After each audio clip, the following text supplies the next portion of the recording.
And as soon as I get in the helicopter, I get put in the care of UCLA staff. They peeled me off a few medicines. They put me on some other ones, and I started to stabilize.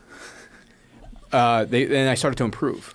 I fucking woke up in the helicopter. That's wild. I woke up out of essentially a medically induced coma. Accidentally woke up? This is I didn't tell you guys out there. This is I don't. Glad you saved the gold for the. So fucking... there's a lot of weird gold. Now here. let's take a break for some hats. Yeah. Find out why Betim's alive after this message. Yeah.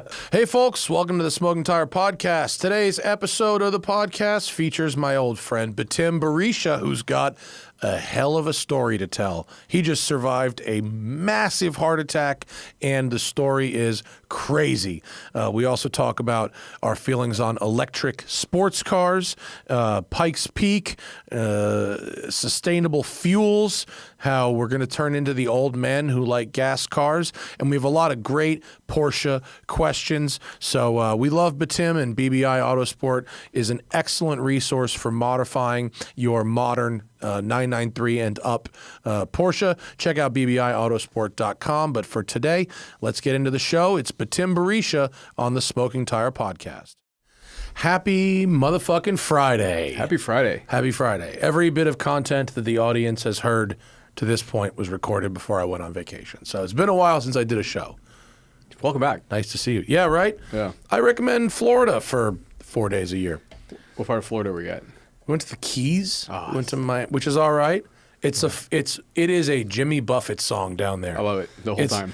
It's a whole bunch of people that just exited reality, and then like the other 90% of the population to serve them. Mm-hmm. You know what I mean? Yeah. Like there's the people who live on the water who are like, you know what? I was tired of humans and taxes, so here I am. And then there's everyone else who's like, you know, yes, sir. Can I scrub your fucking hull? Right. But the water's warm, and it's nice. That's cool. Yeah. Isla Mirada. I want to go. You ever been to the Florida Keys? I have. When I got my driver's permit, my dad took me down there, and I drove the Keys myself in the rental car. Yeah. And then him and I tried driving it down a boat launch ramp. Rental car? Yeah, my dad was wild. How were you launching a boat? Or no, were you we were like driving the rental car down, see how far we could go. My dad was like, let's check it out. I'm 15 at the time. Yeah, that probably seemed wise. It was good. Yeah. I mean, you must follow the Qualified Captain on Instagram, right? I just started. My wife bought me some shirts, and she's like, "You need to follow this." Yeah. It's pretty much the only Instagram. You can make. I would exit all of social media, but keep the Qualified Captain and Baller Busters. Those are my two, my go-tos. Everything else can go. Everything else can fucking go. That's awesome. We saw lots of qualified behavior down there. I mean, you get those margaritas going with the Jimmy Buffett and the dude. Yeah. And there's no fucking laws. Yeah. From what I gather, there are no laws in that state. It doesn't feel like it. No. I mean, I went hunting for iguanas in a residential neighborhood. Let's just call it. I saw that. Yeah. Which is fun as fuck. Yeah, not even gonna lie. So invasive species. Invasive species. Like they're everywhere down there. It's a problem, and every female iguana can birth 50 new iguanas every year. Isn't it crazy that invasive species just go rampant, but you can't get a panda to have a baby in captivity? Like, can we make this invasive somewhere for just like a year or two? Yeah, and there's a lot of invasive species down there. We went to we did like a fan boat tour on the Everglades, which I recommend. That's fun. Yeah. And someone on the tour, it was like 12 people. Someone was like, I was here 20 years ago and saw like some raccoons and stuff out here, and the guy was like, I'm sorry, ma'am. Pythons ate all those. There's no more land mammals here. Mm-hmm. The pythons have eaten everything because they're invasive. And there's invasive like plants. And are a lot of these invasive because, hey, I thought it was a good idea to buy a python? Yep. And Florida's like a perfect breeding ground for what weird animals? Yep. God, it makes sense. Iguanas, dude. People brought them in as pets and then released them into the wild. And just like, yeah, you know what? Fuck this. And just like... You'll be happier. That's lionfish. Same thing. They're all talking about the lionfish. Yep. People bought them to put in their tanks, and then they were like, they're eating all my other fish, which is the whole thing that they do. Yeah. And then they put them in the fucking ocean. Yeah, besides the look, they're called lionfish. What do lions do? They eat shit. Yeah. And I went to a couple restaurants where like the lionfish was like the delicacy because Right. apparently they're delicious. Yeah. But they're fucking shit up Well, it's down like there. uni in Santa Barbara. It crushes all of the seaweed. And Right. all the entire floor is just wiped clean Yeah. because of the sea urchins. Yeah. God damn, is it tasty? It's so good. We didn't eat any iguana, but people do. Yeah. There are people that eat them. That just seems sketchy to me. But my friend Madi, who runs, shout out to Iguana Safari Tours. Right. You can go iguana hunting with Madi. It's great. fucking fun. I mean, it's very challenging and very fun. yeah. But he has a tanner that he's working with, so we're gonna have some watch straps That's made rad. from the iguanas I shot. I want to buy one. Some of them are very pretty. Yeah. Like I think you only get like one per iguana. Right. But like we're gonna have a couple. Well, at least it's not going to waste.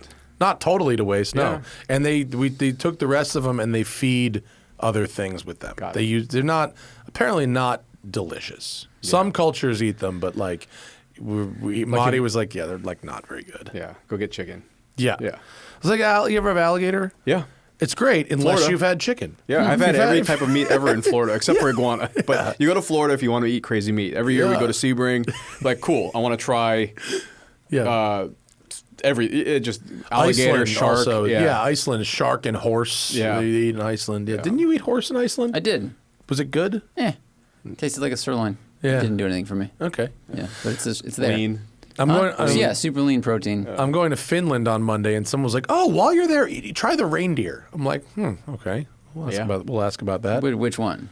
Donner, Blitzen. Fucking Blitzen. Right. Blitzen is what's up. I heard he was conspiring to conspire. Yeah. So he gets what he has coming to him. Yeah, he's going down. Anyway, did you say this is your first time here? Have I only been? No, we've podcasted. This is my first time on this side No, of the I table. mean in That this. side of the table. Oh, just on that side of the Yeah, table. I've been here in your location. Oh, and, all right. and I've been in your seat. Oh, I didn't realize it was before we switched sides, right? Yeah. You're now in our top like 5% of recurring. Guests. Nice. Yeah, I live close. I like hanging out with you, so may as well do this podcast also. Yeah, and you're alive. Yeah, I'm alive. That's good. So there's that. Yeah.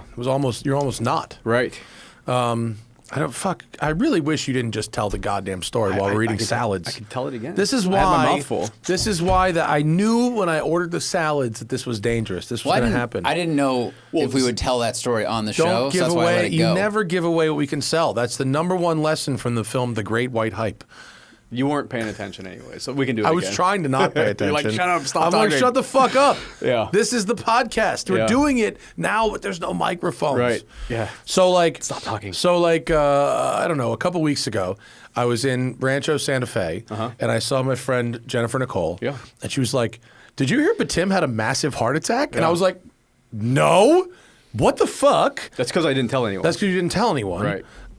Which, whatever. Your social media game needs help. Yeah. That's- It wasn't like, BTW, massive heart attack. Yeah. But I was like, what the fuck? I texted. You're fine. Fine is a relative term, but Yeah. not dead. Right. Not dead. Important. On the mend. But like, this was weird because like, to me, you're like a very fit person. Try to be. Yeah. You know what I mean? Yeah, I try to pay attention to it. You are a fit person. Yeah. Like you're among the more fit of my friends that are in our age bracket. Yeah. Yeah. But yeah, like, I try to be. Yeah, it was a wild ride, Matt. Like, you know how Mike Tyson says, like, everybody's got a plan until you get hit? Yeah. That's so you what- get punched in the face. Yeah, that's what it felt like. It was everything's cool, getting ready to go out on a boat with my son, and then I was starting to have a heart attack. Like, that morning, before that happened, I took Yeah. my dog for a run. Yeah. Beautiful Saturday morning. This was, tomorrow will be 12 weeks since I had a heart attack, and then 11 weeks since I had my open heart surgery. So I had a double bypass also to correct the issues. And Zach has a photo. I do. Zach has Yeah. It's not particularly gruesome photo. No, and this photo was, so that's those big ass tubes in my chest and stomach. It's And it's medium gruesome. It's medium not gruesome. it's not like as gruesome as it could be, but it's not great. That was a really good day. So that's that day after I woke up from surgery. And You that, actually look way more Indian in this photo. well, I had my hair all up. Yeah. This photo is like the most Indian you've ever looked. Maybe they, like I tried day the to day, 23andMe, you yeah. look more Californian than Indian. Right, But in but this he- photo, I'm like, what the fuck? You look so It's Indian. pretty here. Indian right there. It is. No, but It was crazy. So that was a good day because I was like, holy shit, I'm going to make it. Because all the way up until then, it was touch and go. Yeah. And like right now, if I were to talk about it right now, I'm in a great spot. I'm in recovery. I'll never be the same. Too much damage happened to my heart because of the heart attack. So I have I have to get used to a new patient life. Which is what? I don't know yet. Like I said, it's only been 3 months. And so I'm still in cardiac rehab. So 3 times a week, I'm hooked up to wires like that and exercising for an hour and a half a day. And just cardio? Just like walking, jogging? Like I'm, no offense to anybody, but I am working out with 75-year-old diabetics, right? And they're looking at me like I'm the fucking weird dude in there, which I am. And they're like, every one of them, what happened to you? Why are you in here right now? Yeah, I've been there. When I had my back surgery at 21, and everyone in the spine rehab center was like old as fuck. They're looking at me like, what's up with this fucking loser? Making fun of you in the corner. Like, fuck this guy, don't talk about it. Yeah. But yeah, walking real slow. That's how it's been. Like even up until about a month ago, even talking I would get out of breath. Really? So because they have to collapse a lung. They collapsed part of the other one, so I had to relearn how to breathe. And then I was on my back for a little over 2 weeks without getting up. So I had to relearn how to walk a couple days after that picture.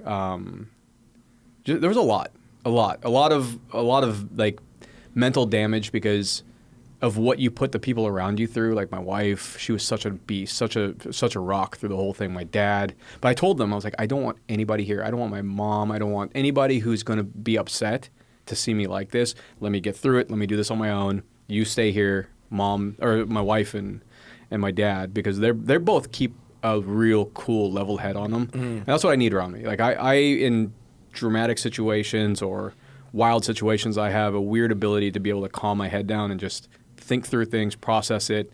Like, look, when I was having a heart attack, I lost control of my body. Like I was shaking uncontrollably. The pain was 11 out of 10, but I remember thinking the only thing I do have control of is what I think right now and like trying to stay conscious. So that was really important through the healing process. Is one of the other part there was staying really positive.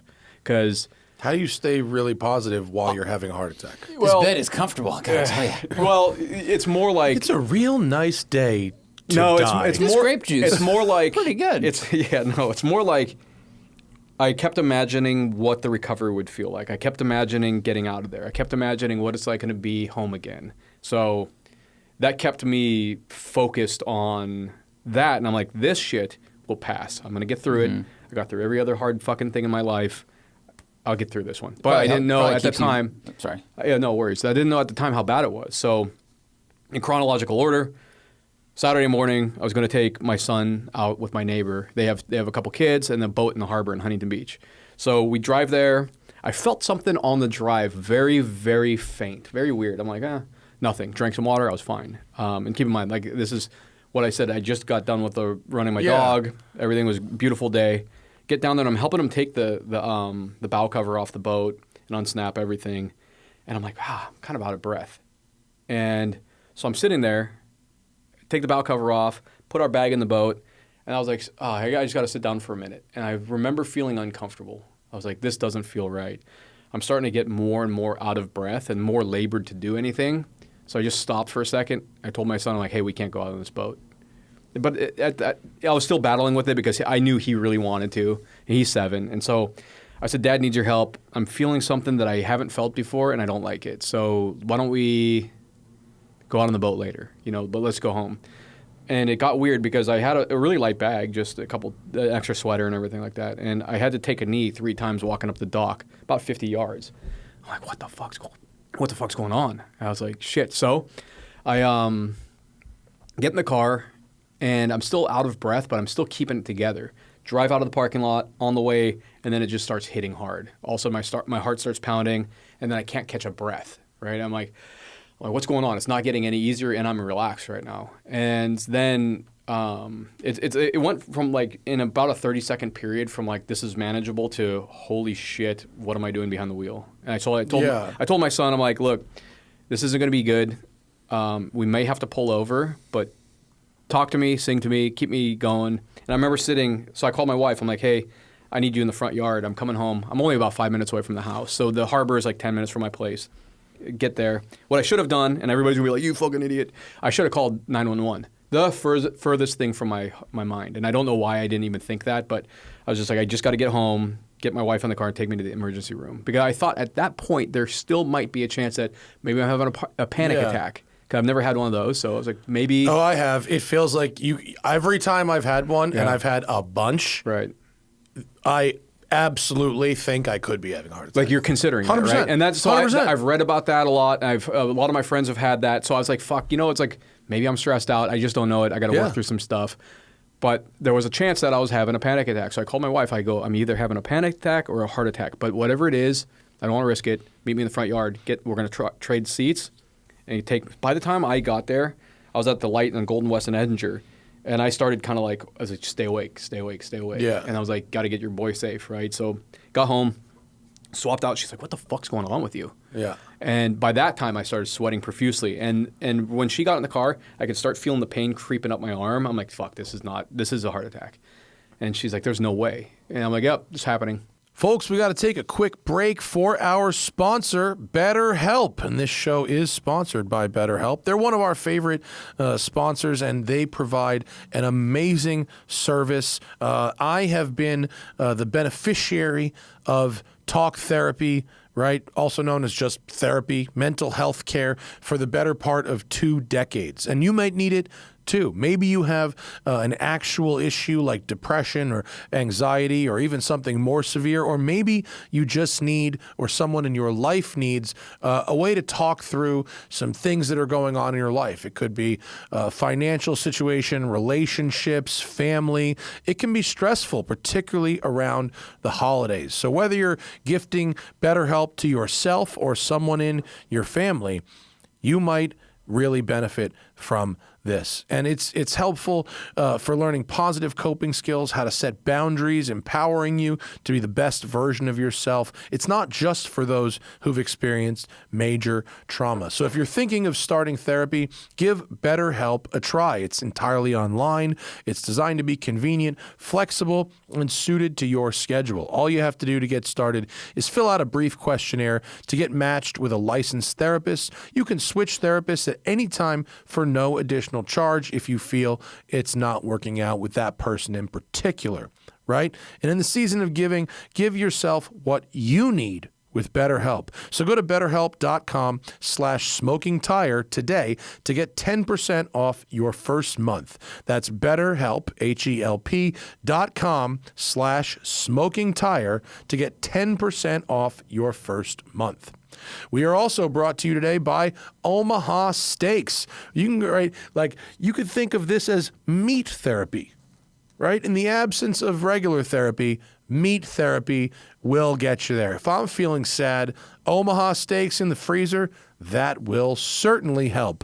And the holidays are here, so let Omaha Steaks take the guesswork out of giving. Shop carefully curated packages that are guaranteed to make spirits bright all winter long. Go to omahasteaks.com and save 50% off site-wide. Plus, if you use promo code TIRE at checkout, get an additional $30 off your order. Send tender, juicy butcher-cut filet mignons, mouth-watering burgers, gourmet jumbo franks, or even easy-to-prep meals that are ready in a flash. Plus, those desserts, man, I love those little apple pies they do. They are fire!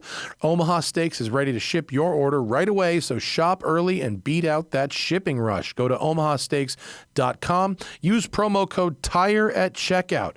Omaha Steaks is a gift from the heart, a gift that will be remembered with every unforgettable bite. Order with complete confidence today, knowing you're ordering the very best. Head over to omahasteaks.com. Take advantage of 50% site-wide, plus use promo code TIRE at checkout to get that extra $30 off your order. Again, omahasteaks.com. Take advantage of 50% off site-wide. Promo code TIRE at checkout to get an extra $30 off your order. There may be a minimum order required. And now, back to our show. So the pain was 11 out of 10. It was, I've broken a lot of bones in my body, and everybody says, pain. But this was a very weird, foreign, uncomfortable pain that was. It went from basically belly button to bottom of my throat, and then into my arm. But every time I took a breath, it felt like I was breathing into a box that has nails stabbed into it. Like it was this sharp, very, very distinct sharp pain of my lungs expanding into something. I could not control the rate of my breath, couldn't control my heartbeat. I mean, obviously you can't, but I just did everything I could to try to remain calm. And then so I told my wife, like, drop me off at the circle. There's no way I can walk in because I'm like leaning against the door. Was Amy running red lights and shit? Not at that point. She was heavy on the throttle. We were in the Bronco, so she's like you're driving around shit. And we have a emergency room, Huntington Beach Hospital. I'll call them out. Right by our house. Not for the reason you fucking No, I got a fucking bone to pick with them. So, and that's still going to happen. So she drops me off at the circle. I go in. I told the lady, I'm like, hey, look, I'm having a heart attack. And I was like, my wife is parking with my son. They'll be in shortly. And so she finds a parking spot, and the lady's like, well, you need to fill out this paperwork. I'm like, I don't think I can do that right now. And I need help from a doctor. I'm looking past her. She's like, sir, you need to calm down, and you need to sit here and fill this paperwork out. That's our procedure. I said, is your procedure letting people die right here in the waiting room? Because I was holding the pen, and I remember so I pulled my wallet out, and I'm trying to get my cards out, but I can't. I'm shaking, right, and I'm dripping sweat all over the desk, and I think she thought I was like a fentanyl addict or something, like because she told me, she's like, sir, if you were having a heart attack, there's no way you could have walked in this place. I said, I don't know about all that, but I tell you what, this is very foreign. All the signs, I can't even hold this pen. So she's like, well, then you're gonna have to wait. So I sat in the waiting room, shaking uncontrollably and doing everything I could to stay conscious. And then my wife comes in with my son. I'm like, babe, we need help. She's like, what the fuck are you doing right here? She's like, I thought, because this has been like almost 10, 15 minutes by the time she parked. And I'm like, she won't let me. She's like, he needs to fill out and follow. She's like, are you crazy? So she's like, all right, fuck it. My wife fills it all out. She's like, I can follow. I can fill it out. Just get him help. And so I'm sitting there. There's nobody else in the waiting room, rocking back and forth. And this is, a lot of people ask me how my family have handled it. And they've handled it so well. Even my little son, he's 7. He walks up to me, and I remember I'm hunched over just trying to breathe, and he goes, Dad, are you going to die? Oh, Jesus. And I go, no, bud. I just have something happening that I don't know. It's very unfamiliar to me, and I need help. And he took that to the bank. He's like, cool, good, because you need to stay around, and then walks off.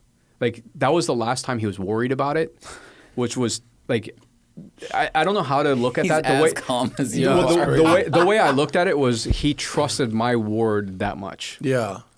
Which was beautiful. So now he was more interested in what was happening. So we ended up buying him the books about cardiology and all that stuff for kids. And so he's now going to be a cardiologist now. Yeah, he hates all that stuff because he's mad at that lady he's still pissed at that lady. So finally, my wife fills the paperwork out. I get to the admitting nurse, and she also tells me that I need to calm down because I walked from there into the thing, and she's like, "What's wrong with you?" She's like, "I'm having a heart attack right now." She's like, "No, blood pressure, oxygenation, low oxygen in my blood, heart rate elevated. Blood pressure was oddly decent and that's why she was like, "No, you're having a panic attack. You just need to calm down." I said, "I have tremendous pain in my arm. I've never felt this amount of pain, not concentrated in one small area across." I was like, "This is too much." And this nurse walks by, this guy. I remember he looks, he goes, "Huh, shit." He goes, "What are your symptoms again?" And I go, "I'm having a fucking heart attack." And he's like, "Shit," cuts my shirt off, puts the EKG on me. He goes, "Oh my God, you are having a massive heart attack right now. Not like I don't know how you're sustaining." And so they gave me some morphine and something else to like lower my heart rate down because as I'm learning, not then but now throughout this process, is that your brain doesn't know that your heart is injured. Your brain knows that you're not carrying oxygen or oxygen-rich blood to the rest of your body, your organs, your extremities, your brain, everything. So your brain says, work overtime. It's like having a boost leak. Your turbo doesn't know. It's just not meeting manifold pressure. It's just like, let's overspin this motherfucker. Yeah.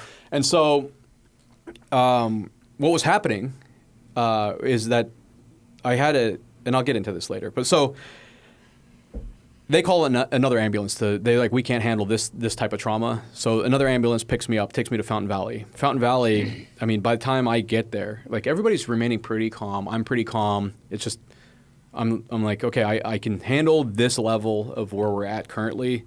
Anything more, I'm probably going to pass out. And so they're like, yeah, just stay with us. We'll get you to the hospital. I get there, and there was a team of like 20 people. They ripped me out, like full drama, like cut my pants off, put me in the cath lab. There was a group of 4 women there. Then it's funny because they've reached out to me on Instagram. They didn't know if I made it or not, but they I'll let you read the messages. It's pretty wild. But anyways, they stuck one tube up through my hip here, through my artery, and one up here. One was a camera. One was with a stent, prepared to stent a clogged artery. And then they're trying to x-ray at the same time, but they just know that I'm tanking. They get in there, they're like, shit, you have an aneurysm on your left main artery, and you have calcification and clotting and a lot of fucking damage. And they're like, we can't fix this. So what are the options? And I'm sitting here talking to the cardiologist. I'm talking to everybody very clearly. I'm like, what are our options now? Well, we can try to stent the other deal, but if we stent this, I go, well, how long is the heal time for that before I can get an open heart? And they said at least 2 to 3 weeks. I go, I don't think I can make 2 to 3 weeks sitting here, right? And they're like, no. So they said, we're going to try to stabilize you. So they stuck a balloon in my heart, left side of my chamber. So the left part of your heart is responsible for removing fluid from your body, evacuating fluid from your lungs, and mitigating fluid retention and supplying oxygenated blood to your lungs as well. And pulling toxins out, and so that was getting no blood. That was what was going down. So as we're talking, I'm developing a tremendous amount of scar tissue, and tanking, like physically tanking. So they put a balloon in that side of the heart to keep it pumping, to try to get blood in there, to keep the muscle itself oxygenated, so that you don't get more death or atrophy and scar tissue, because the muscle tissue will die if it's not supplied with blood. Just like any the gangrene or any type of I forgot what that word is, but like frostbite or something. Yeah, it starts with an N. Oh, necrotic. Necrosis. Necrosis. Yeah. So that's a Saturday. Sunday, I wake up in the hospital. Go to bed at night. We're still talking. My wife's everything's like, okay, we can stabilize him. Things are going in the right direction, but I'm slowly tanking. I'm slowly going down, which means blood pressure is dropping, oxygenation in my blood's dropping. So they put oxygen in, turn that all the way up. It kind of helps a little bit, but then I'm just progressively getting worse every hour. And so then they give me medicine to try to raise my blood pressure. It works a little bit, but then it keeps going down. My heart's just getting weaker. And so Monday morning, I'm eating like a banana and like still in a lot of pain, but I'm hopped up on all kinds of painkillers, tons of stuff. Yeah, tons of stuff. So, I wake up that Monday morning, and the cardiologist, great guy named Dr. Afifi, comes up, and he says, he's like, hey, we've tried everything. I'm like, what are you talking about? As I'm eating my breakfast, right? What are you talking about? We tried everything. We have to intubate you. So we're going to put you under and put a breathing tube in and try to stabilize you, because everything we do, there's a little blip in improvement, and then it just, the trajectory keeps going down. And so I said, well, what's the fix? We don't know yet. We need to buy time by putting you under, relaxing your body, and come up with a plan. Try to figure out what we're going to do here. Because he's like, we can't operate on you. Your heart's too weak. It won't sustain, blah, blah, blah. I'm like, fuck, this is pretty serious. Call my wife. She's at BBI working some stuff out and telling the group over there what's going on. And she's like, I was like, you need to get to the hospital right now. And she's like, and the cardiologist literally took the phone out. He's like, you got 5 minutes to get here. And if you want to say hi to him. So that happened. I ended up going under, and that was Monday morning. Monday at about noon, my wife was she was there the whole time. She was telling me that I just kept tanking. And they're like, well, fuck now. They tell her, she's like, well, what else are we going to do? She's like, well, the cardiologist and the whole team, they're like, well, we got to pray now. She's like, fucking pray? She's like, great, I've been doing that the whole time, but like, what do you mean pray? Like, what are you guys going to do? She's like, it's a mechanical issue he's having. Fucking fix it. And they're like, it's not like that. He suffered too much damage through the heart attack, because I had such a severe heart attack for so long that it really wreaked havoc. So I ended up kind continue to tank. So now she's like, well, what else can we do? And he's like, the doctor's like, I think our next step is we got to figure out how to put him on life support, but we don't have that here. And we don't have. It's like a full hospital. They don't. Well, it's a full hospital. It's a specific. It's a kind specific of life support. machine. It's called an ECMO machine, and UCLA has one. Scripps has one in San Diego, and Cedars-Sinai. Those are the three hospitals. Hoag doesn't even have a dual one where they need to take over the lung function because my lungs were really bad. Also, So it's heart and lungs. It would have to do heart and lungs because my heart wasn't pulling the bacteria and everything out of my lungs, so my lungs are slowly collapsing as we're going through all this also. So 5 hours later of my wife going to war with the insurance company because my insurance, that was outside of our network, she was able to convince them to send me up to UCLA. There's a wonderful, really, really, really solid cardiac and pulmonary. You know what's a really fucked up thing about our healthcare system? A lot.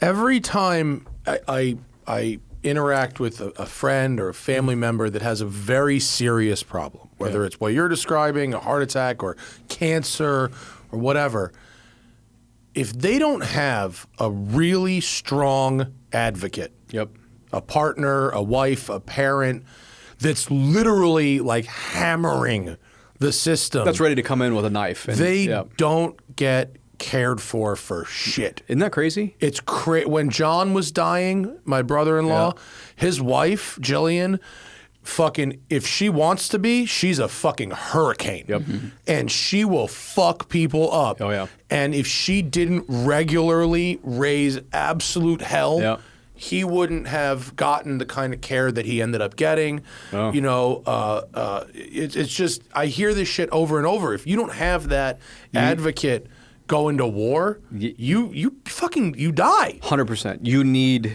need an advocate, and you need somebody who can keep their head on their shoulders, but be a fucking like Tasmanian devil. You know, but pragmatic. So we're not cussing because I'll hang up on you. Like you have to be so precise but so forceful. That's my wife. She's to a T. She's a beast, and she gets shit done. And she got this done. So she got a helicopter to airlift me because they're like, oh, we'll put him in an ambulance. This is Monday at like 5 p.m. You know, to go from fucking Orange County to here to the middle of Hollywood. Give me a fucking break. It's a 3-hour drive. Yeah, she's bro. like, he's gonna die in the ambulance. So they got the helicopter, but I was still so unstable that they needed me to stop tanking. So I finally at about 6:37 showed some signs of fighting back, and I hit what they call rock bottom, and they're like, he has a very, very low chance of survival at this rate, but it looks like it's not going down right now. So then helicopter comes, and as soon as I get in the helicopter,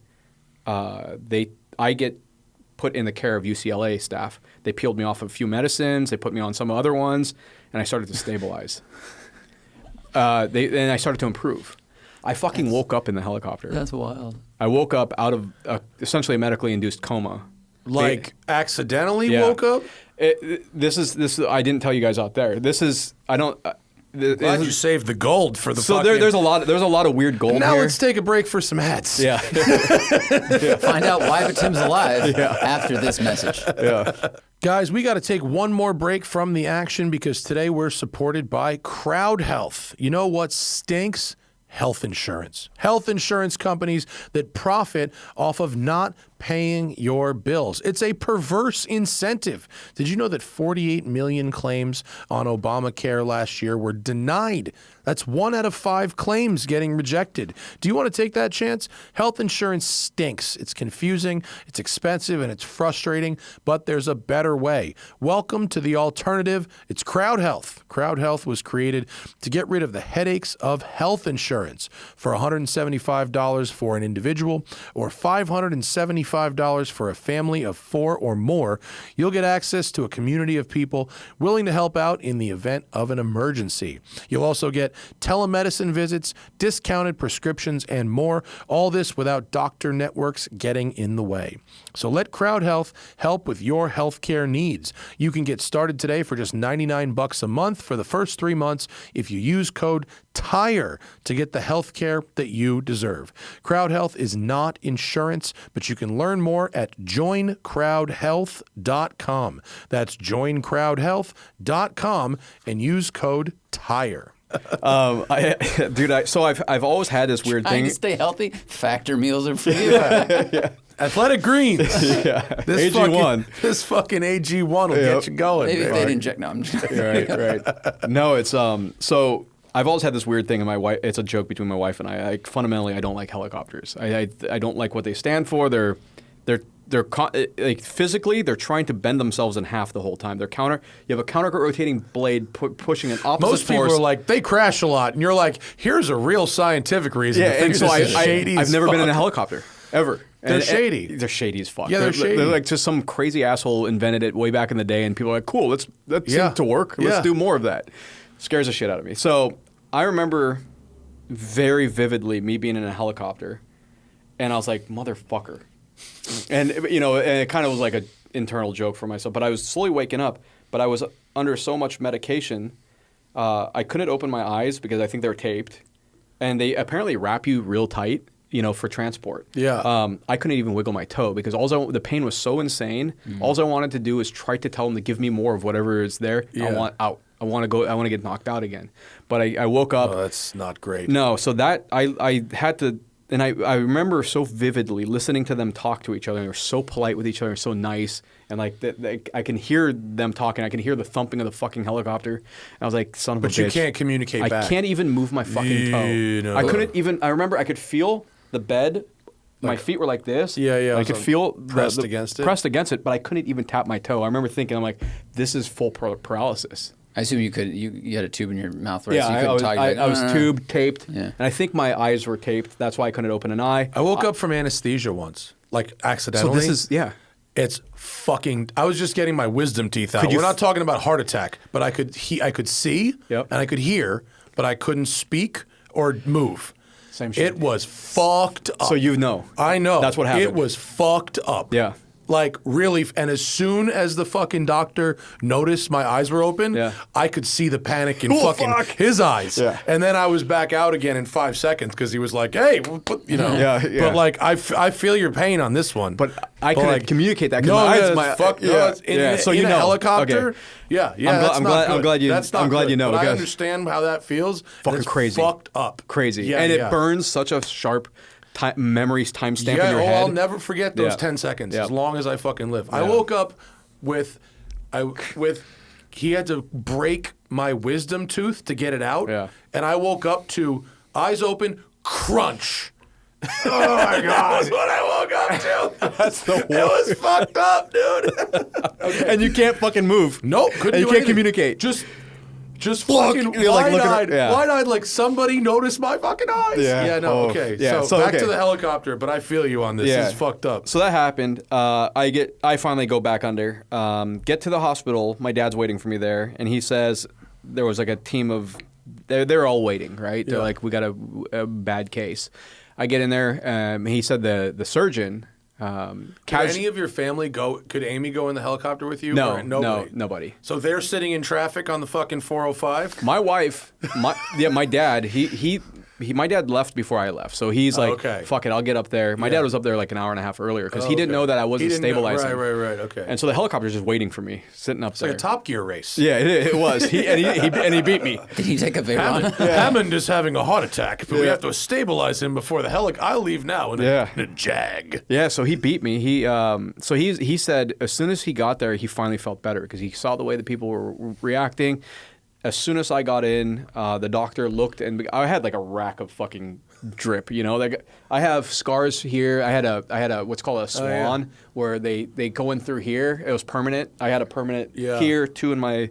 I'm just poked. Ports. You had ports. I had ports everywhere. Yeah, so yeah. I was being pumped full of a lot of shit. So my dad said the guy pulled like 6 of the bags off. He's like, I want that off. Put these 2 on, and he goes, 30 minutes after that happened, you woke back up. And he goes, every time you started feeling better, you woke back up. And that's when they asked my wife, like, does he have a fentanyl problem or something like that? Because he's on so much medication to keep him down that we can't give him anymore. His heart isn't strong enough to handle it. So what do we do? And she's like, no, he's fucking barely, like, doesn't do shit really. He's like, works a lot. That's all he does. So you were waking up despite this medicine, and they were that was like, keeping me supposed to be keeping me in a medically right. induced coma, right? That's kind of crazy. Yeah, and so, but I remember waking up there, and my dad's like, "Oh, my dad has a thick accent. He's like, he's just stubborn. Let it, he'll be fine." And so, his body's too strong for drugs. but here's another. My son can beat anything. So helicopter was a little brain damaging, right? Yeah. So I wake up, I have the tube in my mouth, and I'm sitting there, and I'm like, what? The other thing that woke me up is I couldn't breathe. So when I told you earlier, the left side of your heart's responsible for removing fluid from your lungs. The tube comes down to about mid-throat, and there's 2 of them there. And then I had a feeding tube through my nose, and I couldn't breathe because I was creating so much mucus that my body wasn't handling. That when the pump would pump the oxygen out, it'd suck the mucus into the tube, Yikes. and then back out. So then they gave me a pen to write on. Because I was like, I need to talk to you. I can't fucking breathe. And by then my wife's there, and the machine's screaming because every time oxygen levels start to drop, that screams. And then the machine trying to give you oxygen goes up. And I remember the peak that machine can do is whatever the setting is, 9.8. I'm like looking around. I'm like, fucking this thing's like beep, beep, beep, beep. Nobody's around. And I'm like slowly like suffocating. And so finally I write on the board, I'm like, I can't breathe. And the nurse at the time, they were still a little bit concerned that I kept waking up. And my wife's like, he's fucking waking up because he can't breathe. That's 100%. And I'm also kind of claustrophobic. So I'm on my back. Yeah. I'm strapped down. I can't bend my leg because it's in a brace because I have that balloon in my heart. Yeah. And you can't bend that thing. And so I'm pretty stabilized. And I'm going like this to the lady. I'm like, I need help. And I heard the other guy, well, we x-rayed his chest. It looks fine. I'm like, it's fucking here. Not here. It's here. And when I did that, she thought I was going to pull this thing out. So they fucking tied my hands to the bed.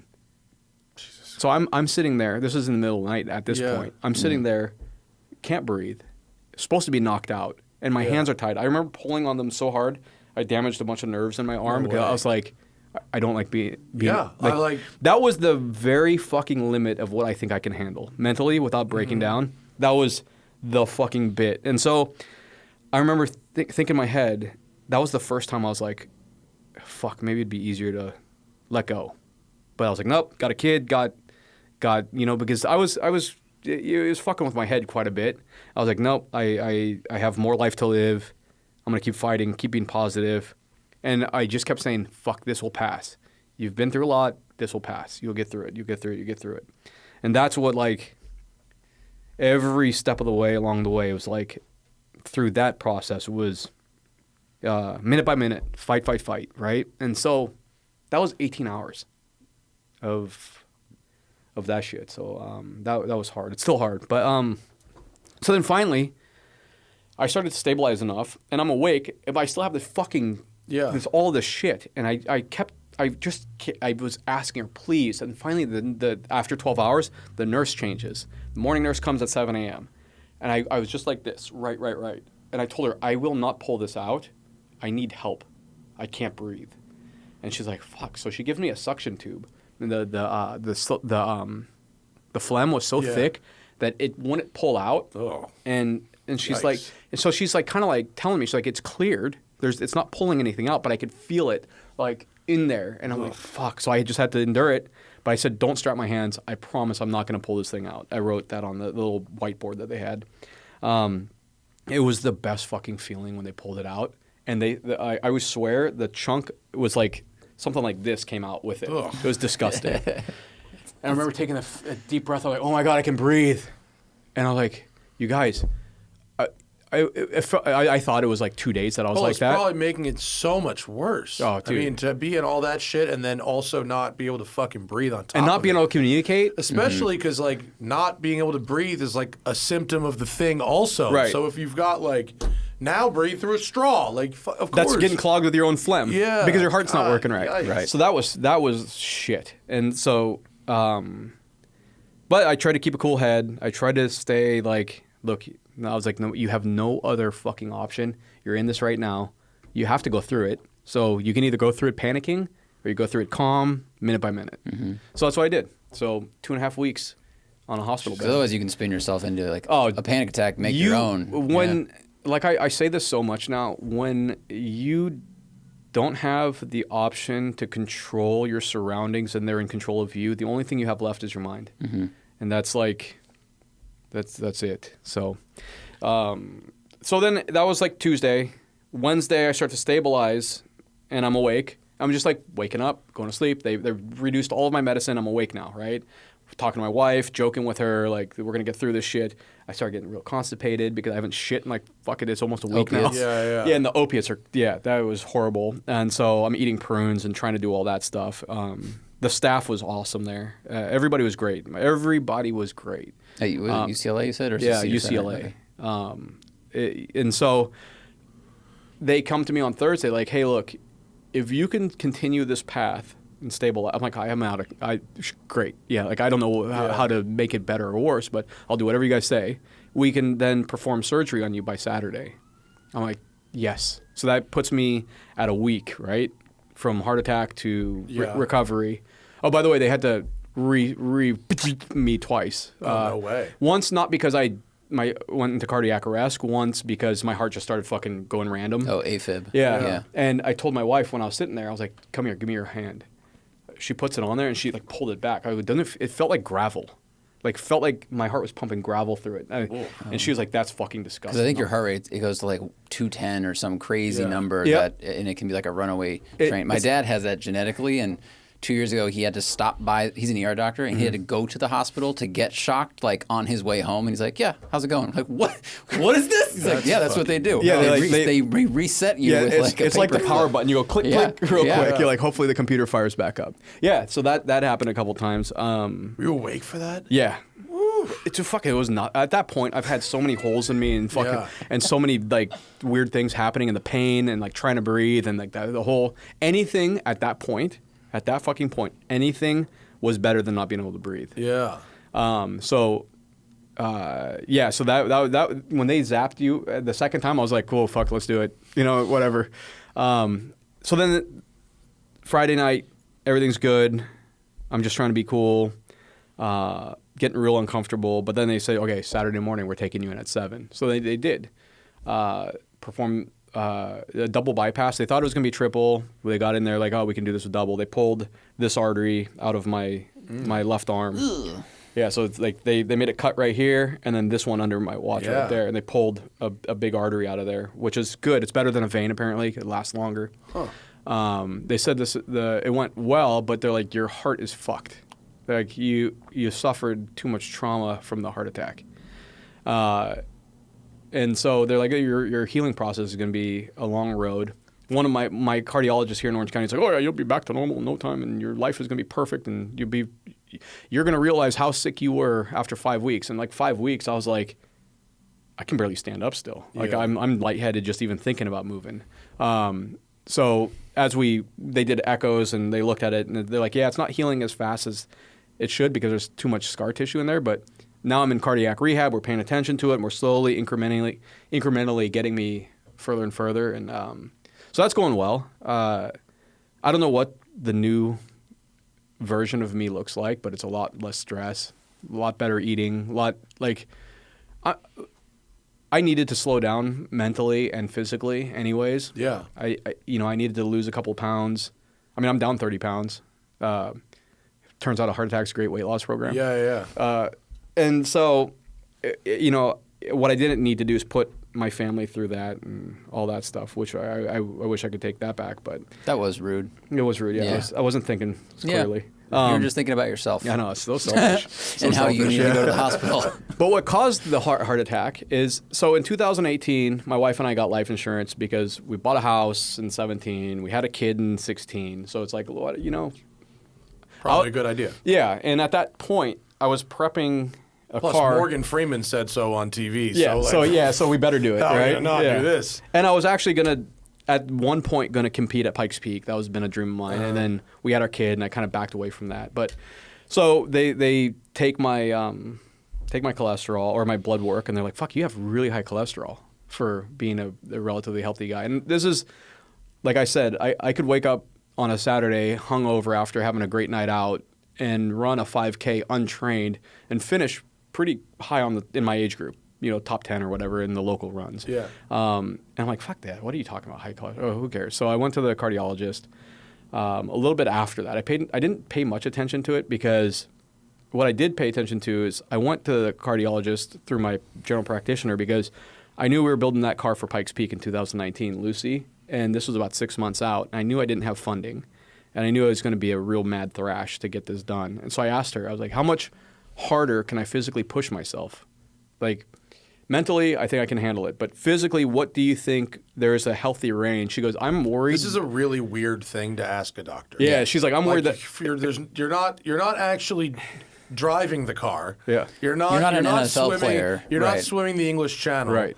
You're talking about how much harder can I work at work. Right. That's what you're talking Yeah, about. But for you, does that mean staying up 21 hours a day, multiple days in a row? That's like, because I've talked to you about it, like that's what it is, right? Yeah, that's this extended stay with or extended being awake from an extended amount of time and try to be focused. Right. Well, the more I learned by listening to fucking Joe Rogan and Peter Attia and Andrew Huberman, that's really bad for you. Yeah. Really, really, really, really bad for you. And I've, for the last 17 years of my life, been doing that. Yeah. And so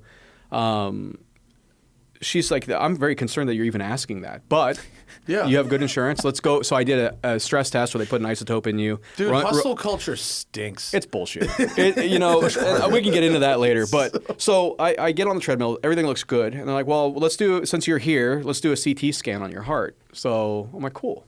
I passed the stress test. So like cardiovascularly, you look great. You're pumping blood everywhere. Everything looks fine. So they looked in at my heart and they said, wow, you have a really high calcium score. And the calcium score of a typical male is between 0 and I think 10 and 10 is to you're raising concern, right? I was at 1,000.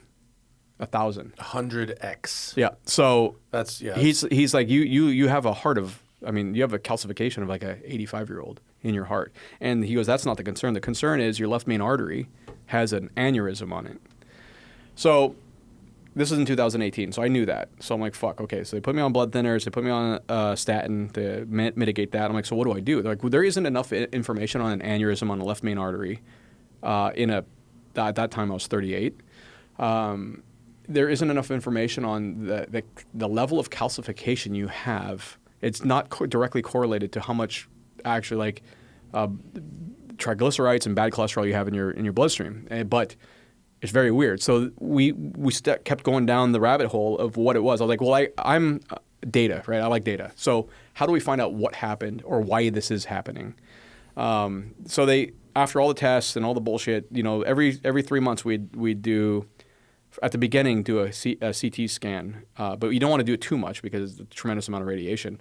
And my calcium score wasn't increasing. With the statins, my cholesterol was under control. I was exercising and eating relatively okay. So they think that the aneurysm they're like, well, we're not too concerned with it. So every time somebody told me I'm not too concerned with whatever is very fucking weird with me, I find a new person. I'm like, all right, look, I need to dig deeper. So 3 cardiologists later. I need concern immediately. Yeah, 3 cardiologists later, this young dude, which I still don't like, but he's good. He's like, I don't care about anything else, but that aneurysm is bad. So he's like, I think you either have a rheumatological issue, so we need to see if you have an autoimmune issue where your body's attacking the lining of your arteries, or if this is an isolated case, something happened when you're younger. So we started researching Kawasaki's disease. And I asked my parents, I was really sick as a young kid, between 1 and 3, and then I had horrible asthma till about 14. I've got scars everywhere, appendix, hernias, I feel bad for my parents, I'll tell you that. They think that I had Kawasaki's disease early on, and that's a virus that will attack the lining of your arteries near your heart. That tracks. Yeah, and even this morning, my rheumatologist sent me, and I drained half of my blood so they can look at other markers to make sure that we want to rule out that there's something not ongoing. Yeah. So they're still got to do scans on me, make sure I don't have any aneurysms anywhere else. But hopefully, what I'm hoping, this is an isolated case. But what they think happened. Did the heart surgery fix that? So we bypassed that. It's still in there, but we bypassed that, and then we bypassed. So the calcification came from the damage to the arteries from. So they think that I probably had this my whole life. Yeah. which is a little bit comforting for me because now that we've replumbed that, I'm like, well, fuck, I can get back to it. But now I have a damaged heart that I have to slowly try to rebuild, which we'll do that. We'll get better. But I'm guessing 18-hour days is probably not worth it, though. No, I'm not doing that shit anymore. That's not worthwhile. No, it's not, because when you're laying on when I told you earlier, when you lose control and all you have is your mind left, like one thing was stuck out. When they released me from the hospital, my wife picked me up and we're going through LA. And I'm like, fuck, I couldn't protect my family right now from anything if I tried. I didn't like that feeling. Yeah. The other thing was, you don't have shit without your health. Like, none of this fucking shit matters. Yeah. Like, nothing. Like, the business I built for 17 years, the house we bought, like, I can't even take care of my son. Like, if you don't prioritize your health, which I never did. Mine was the last thing I thought about all the time. You're what are you doing? Yeah. Like, it just takes a small something to really derail what you think any path you think you're on. It's borrowed time. Yeah. For everyone, so it's like, do your best to take care of yourself, then handle everything else. Yeah. So that's like my new gig is taking care of myself, making sure that I can be effective as a good husband, dad, and a leader at BBI. And it's like, outside of that, the fucking noise is gone, which is great. I'm not stressed. I'm so much more relaxed now. Because now I feel truly like I'm along for the ride. Because if I push physically too hard, like I went to Formula One, that was my first outing. Yeah. And I actually didn't stay for the race. I went to qualifying. I was like, fuck, this is too much. I called Dimitri. I'm like, hey, because I drove out there in a rally with Mobile One and Puma.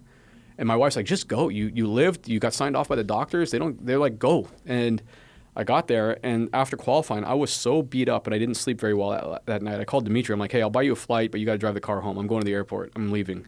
Vegas is probably not the best choice. No, it's not. But look, I took it as this. I'm going to a race. I'm walking out of my casino. I'm taking an Uber to the whatever. Sure. I'm walking up here. And because I've never been to a Formula One race. All I ever want to do is see a fucking F1 car on a track. And I saw it that evening. I'm like, I'm out. Pretty disappointing, huh? Yeah, very. Extremely. Watching F1 races in person stinks. I was more impressed with the infrastructure that follows. Me too. The traveling circus is wild. Yeah. I thought what they built in Vegas was amazing. Insane. I got to drive the track. I know. I wanted to. I know you text me. You're like, hey, I'm going to drive on that one time, but I didn't want to tell you that I was going through some health issues. But yeah, I think you 177 down the 173, but in a stock truck. SUV, yeah. And I found out later that, and you can see it in the video that I made, that when I would hit the brakes to brake at the end of the front straight, sparks were flying out of just out of boiling the fucking brakes, fucking wrecking them. That's awesome. Wrecking them. They were on fire when I came back to the paddock. That's awesome. That was not good. Yeah. And I was like, I should really do a cool down nap. They're like, they won't let you. I'm like, well, these brakes are done then. You're going to need something. Yeah. Change them. Yeah. Fluid's boiled. But I actually thought the infrastructure was quite good. I did too. I mean, the media leading up to it sort of primed me for everyone hates this, it's a fucking failure, all this. And then I got there and like, yeah, okay, the traffic was annoying for a little bit, but like, I don't know. I thought they did a pretty good job, all things considered. I couldn't agree with you more because I was prepped for the same thing. I'm like, fuck, do I need to deal with this right now?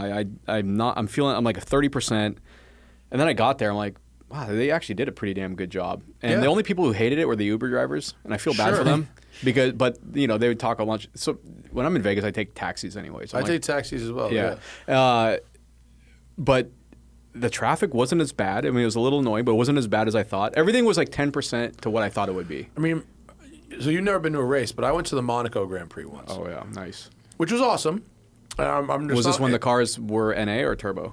This was, I think, the first maybe or second. No, it was like 2016. It was turbo. Yeah. The GP2 cars sounded better than the F1 cars. But all of the complaints that people had about the Vegas track, I was not the least bit surprised by, because they do all that shit in Monaco. Yeah. Blocking off so you can't see unless you have a ticket. Just all this stuff. It's a business. Yeah. It's a business. And people were like acting like crazy shocked that F1 would block off certain aspects of the tracks you couldn't watch, and I'm not saying I think it's right. I think it would be great if you can see for free from places. But don't be surprised. Having been to Monaco, I was like, oh yeah, this is what they fucking do because they're trying to get you to buy a ticket. Like, I mean, when you're putting, and I'm not siding with anybody, but logically, no, it just is what it is. It's a $500 million exercise. You want to sell some tickets. Yeah. So yeah. And I mean, in the track, for a track that was completely flat. Yeah. To you and me, elevation makes a track. Right. But for a track that was flat, driving it, pretty good time. Yeah. It was cool. I mean, flying down the strip, at $150 plus. That's awesome. It's an interesting exercise in scale. Yeah. Because those buildings are so big, but at that speed, it almost feels like driving down Fifth Avenue in New York City at 40. Yeah, because that scale shrinks up. Yeah, because these buildings are it's like a quarter mile between each building. Yeah, yeah, and you're doing, you're doing what at 150? You're doing like a football field in a half a second, roughly. Flying. Yeah, that's moving. But the scale of the track, especially with the walls and stuff, and just weird. It was a surreal kind of vibe. Yeah. No, I would have loved to stay because we had great accommodations from Mobil 1 and Red Bull, but I just didn't have it in me. But Dimitri had a good time. He had a blast. Good. Yeah. What did you drive out there in? Have you ever seen that 918 edition 997 kicking around my shop? Yeah, I drove that out there. The one that was the option box? Yeah. Yeah. We finished that for the client in Hawaii, and I'm actually trying to buy that car. I don't know why. I like a PDK 997.2. Yeah, but can't you just get one of them that's not the 918 edition? Is there any value in it being a 918 edition? I have no idea. But my guess would be we've the car's not stock anymore, so whatever it is, it is now. Yeah. But earlier on, BBI colors were the acid green and dark gray, even before that car came. So for some reason, that car's always stuck out with me. Yeah, it just matches now. Yeah, but the car it was a lot of fun. It's a good road trip car. Yeah, it's great road. It's comfortable. It's not stiff. It's all right. It makes 1,000 wheel on ethanol. Yeah. That's not great for a road trip. Why? Because the fuel economy. Oh no, I was running it on. It's a flex fuel. I was running it on pump. Yeah, but if you turn it up, Sure, yeah. But can you just mix that freely? Yeah, however. Yeah, because we have a lot of these companies now. Even the OEs. That's where it comes from. It's a Continental sensor that just measures alcohol content in the fuel. So, and then you do a base map on pump gas, and then you do your kill map on ethanol, and then it per percentage. Yeah, you can. It extrapolates and. Wow, that's pretty cool. Yeah, that's cool. That's fucking cool. OEMs came up with this for ethanol-based fuel. Is it? I mean, I was always told that Christian von Koenigsegg owns the patent on that. Maybe he does. Is that true? I don't know. I thought I was told that he owns the patent on that, and his company invented it, and they've licensed it to the OEM. Wow, that's cool. That may turn out to be untrue, but that's what I was told. And maybe that's just the legend of Christian von Koenigsegg. I want to believe it because I think that kind of shit's cool. Yeah. I like non-tier 1 OEMs pushing the envelope, and so he would be the kind of person. Yeah, he would with some weird shit like that. Yeah. I've had some good conversations with that guy. He doesn't know me from Sam or anybody, but every time we talk about additive manufacturing or any type of he's just a pretty very switched on guy. Oh yeah, and he's very vague when you start talking to him. But if you want to narrow down if you want to talk about extrapolating data across data cells across 2 different maps, he'll walk you all the way through it. He can drill down. So that he's. I don't think there's a lot of people that I would like to take a fucking semester long course from on whatever the fuck you felt like talking about that day. I'd be his intern for free right now. Yeah. I'd love it. Yeah. But yeah, that was a fun trip, the Formula One. I was, like I said, very impressed with the actual venue. And it was just such Me too. It was pimp. Like, you've put on an event before, right? Can you? So look, Fury. Yes, okay, I put on an event before. Whatever. Even when major quotes. Even when you're like emceeing somewhere and you see like all like the little logistics of just to get Matt. You remember at Shift Sector you would do that every once in a while. Yeah. Just the logistics to get you there. Here's your mic. Blah blah blah. And on that scale, I mean, that's impressive. It is. It's crazy. To actually turn a city into a racetrack is. And people have very short memories. They made a big deal out of that drain cover thing coming out.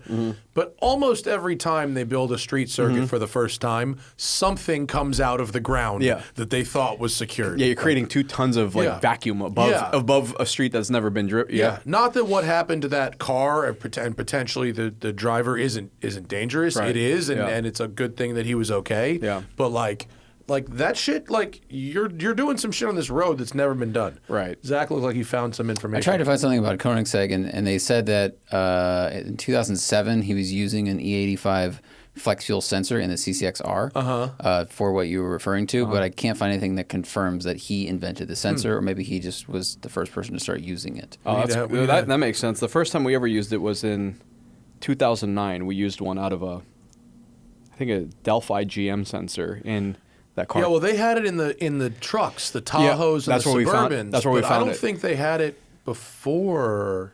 I don't know. Huh. Well, that's cool. Yeah. I don't know. You know who'll know? Fucking JF. That's a JF phone call. We'll have to get him on the phone to figure that one out. Phone a friend? Yeah. Yeah. So anyway, cars. Yeah. Glad you're not dead. Me too. It's a crazy fucking story. Yeah. Yeah. A wild ride. And I mean, the journey's still like just in the infancy. Yeah. It'll be interesting, but I'm happy. I'm super, super grateful. Yeah. Yeah. Find out Tim's future after this next batch of ads. Yeah. Factor meals. So they are a sponsor, actually. What is this? So on Monday, I'm going to Finland. It's a long fucking to eat reindeer? Trip. To eat reindeer, but to drive the electric Cayman race car on the ice track. Really? Yeah. Have you seen this thing? Oh yeah. It's called like Mission E GT4 Club Sport or something like that. I mean, it's the coolest looking Cayman on the planet. It's a really cool looking Cayman. I get to go have a go on the ice track. What are your thoughts on electric Porsche race cars? Are you interested? Are you not really interested? No, I'm not. I used to try to get myself interested because I love the performance. I like the theory and the but in practice, I'm just not. Look, call me old school, cancel me. I don't care. But at the end of the day, how do I put this politely? If you go to race a car, there's two schools of thought. One is you're trying to extract as much data as possible for something. That's maybe for your street cars, right? Maybe for development, and you're trying to test a lot of damage and a lot of test cycles in a short amount of time in a harsh condition. The other one is you go to have a good time. Have you ever been to a Formula E race? I tried to watch it on TV, and it's unwatchable. Unwatchable. Yeah.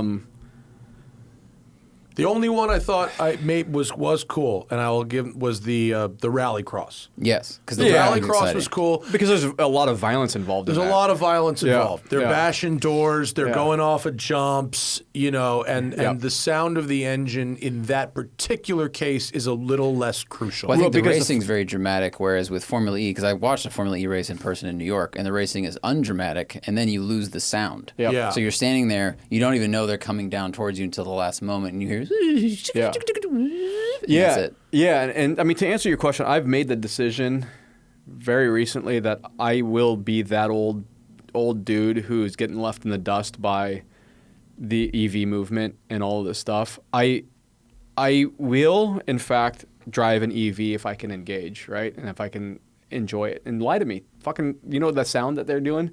Maybe make some more sound. Lie to me. I don't care. I drove the BMW i4 M50, right, which is basically the electric M3. It's a horrible name, but it's the electric M3. Got it. It was really fast and mostly very boring to drive. However, it went stop and turned really well. Yeah. They have what they're calling, I think they call it the classic soundtrack, something like that. And it's basically a digitized version, inside the car only, not outside the car. It's a digitized version of an S54 engine with like a CSL airbox. Really? So it has this sort of intakey noise. And at first 10 seconds I used it, I was like, this is dumb as fuck. Right. 30 seconds in, I was like, yeah, you know what? not so bad. And then I left it on the whole rest of the day. Okay, there you go. Like, lie to me. Like, Yeah. I love the sound of an engine. I really do. Why can't we put a sequential gearbox behind a great motor so I can fucking have my head hit the Hyundai's doing it. The new Ioniq 5N has a simulated gearbox and paddle shifters. Haven't tried it yet, but I actually have heard good things. So they develop a torque model to simulate gear changes. Yeah. No, that's cool. I like that stuff. There is an absolute home for that with me, and the reason why I'm going down this path is because I get asked a lot to do EV conversions on 911s. Ugh. I'm like, so you're taking a shitty 911 and you're putting you're going to make a really poorly driving golf cart. Get a Tesla. Yeah. But if we can make it fun and we can incorporate let's say some sound and some, you got to get the visceral feeling back in. And the beauty behind early 911s is they're not great. They're not refined. Anti-EV conversion of good sports cars. I'm not anti good EV new cars. You know what I mean? Like a classic car converted to EV is a worse car than a great classic car, and it's a worse EV than a Tesla. Right. You know what I mean? But if there was a way to do it in a manner that keeps you engaged and it's fast as shit and it's still fun, I think there's something there. EVs, like I think like a Phantom, a Rolls-Royce Phantom should be an EV. Well, yeah, that is now. They are. The new Spectre. Yeah, as you can see, I've fallen off the research side. It is and it is. Here's another question, and this is a real question. This isn't rhetorical. The net result. So EV, the green, to be eco-friendly, right? What is after you mine everything out of the ground? And then you look at the cycle life of batteries, and you look at the recycling and everything. Is there actually, and I haven't looked this up, that's why this is not a rhetorical question, this is real. Yeah. Where is net zero? Where are we beating out ice? It depends. It depends how you do out the math. Okay. It depends where the minerals come from. Right. Where do the minerals and the battery packs have to get shipped to? It's not an exact universal thing. So Jason Fensky at Engineering Explained, who I trust, says and believes and has done his version of the math and says that after three years or so, that I believe it's 3 years, and I haven't watched this video in a while, that the electric car is cleaner, assuming you're charging it somewhere that has a good percentage of renewable energy. Yeah. So California, I believe, you can look this up, is 50% renewable and 50% coal and... No, it's not coal. It's natural gas. Natural gas, Yeah. But then I also learned recently that the renewables can't be used at night. Yes. So if you're charging your EV overnight, it's being charged on natural gas, not... Yes. Our total renewable energy that is generated in the state is 34.8%. Oh, wow. So it's lower. So it's not... and that's one of the leading states. Yeah. Yeah, it's not great. So we're not there yet. The other thing that I do see is, like, if we are looking at reducing that carbon footprint, localization of pollution, you can help with that. Like in very concentrated cities, sure. If you start doing EVs only, but you're just moving the pollution somewhere. You're offshoring your filth. I was in an airplane talking to an executive of a company that makes oil once, and this was like 3 or 4 years ago, and I'm like, are you guys worried about this? Like, he laughed at me, like, no. And I'm not going to say, because this will give away who it was, but they said one of our largest customers, and has been our largest customer, helps get the minerals out of the ground. Yeah. And it's always been that way. And so it's a direct, I would love to see the math, and I think logistically it makes sense. Like what you're saying, like if you could come up with a per mile traveled of the precious resources versus, I don't know. It is very convoluted to actually try to quantify that. Because when Fensky made the video, there was this thing going around that was called the long tailpipe myth. So people that were arguing in the case of ICE cars were saying, well, it takes so much energy to extract the minerals, make the car, and then charge the car that it's worse than using gas. And so what he was showing is that, well, you have to extract the oil, make that into gasoline, transport that to a gas station. There's still that. And so those steps add up to the generation of power, whereas with electricity, like, yes, you generate it at a power plant, however you generate it, but then when it travels to you in a way that is basically carbon free. So that helps contribute to it being a cleaner source of energy and transportation, again, over time. But a lot of I think a lot of the difference is the dirtiness goes into building the car. You know, that car is carrying essentially its own fuel supply around for its whole life, the battery and all those minerals and all that bullshit. Whereas if you build an ICE car, it's the burning of the fuel that is the dirty thing. If the car is just sitting there, it's not particularly, you know, especially if it hasn't had to be shipped across the continents multiple times. Yep. It's not as dirty. So it really depends. That makes sense. And I'm not arguing for or against. It's more of an information thing. But no, I think it's like an open topic, and so much of it relies on how are the minerals extracted, what percentage of the battery uses which minerals, because some companies use a lot of rare earth minerals, some use less cobalt, which then makes it a slightly cleaner battery to build. And then also, can you actually recycle the minerals and use them for something else? And how complicated is that process? Post-life. Totally. Yep. Yeah. Yeah, no, I mean, you're absolutely right. And my other argument is, even just working on internal combustion engines for as long as I have,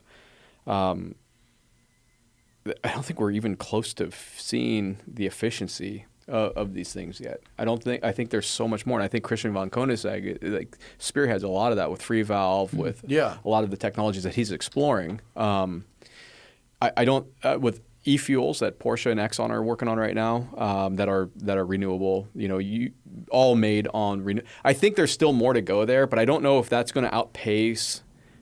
So let's say the math does work out that an EV is better after 3 years. It would be hard to see if that would actually outpace that. Yeah. Because ultimately, you need to figure out what you're trying to do. Ultimately, we're trying to lower the carbon footprint of cars, right? Yeah.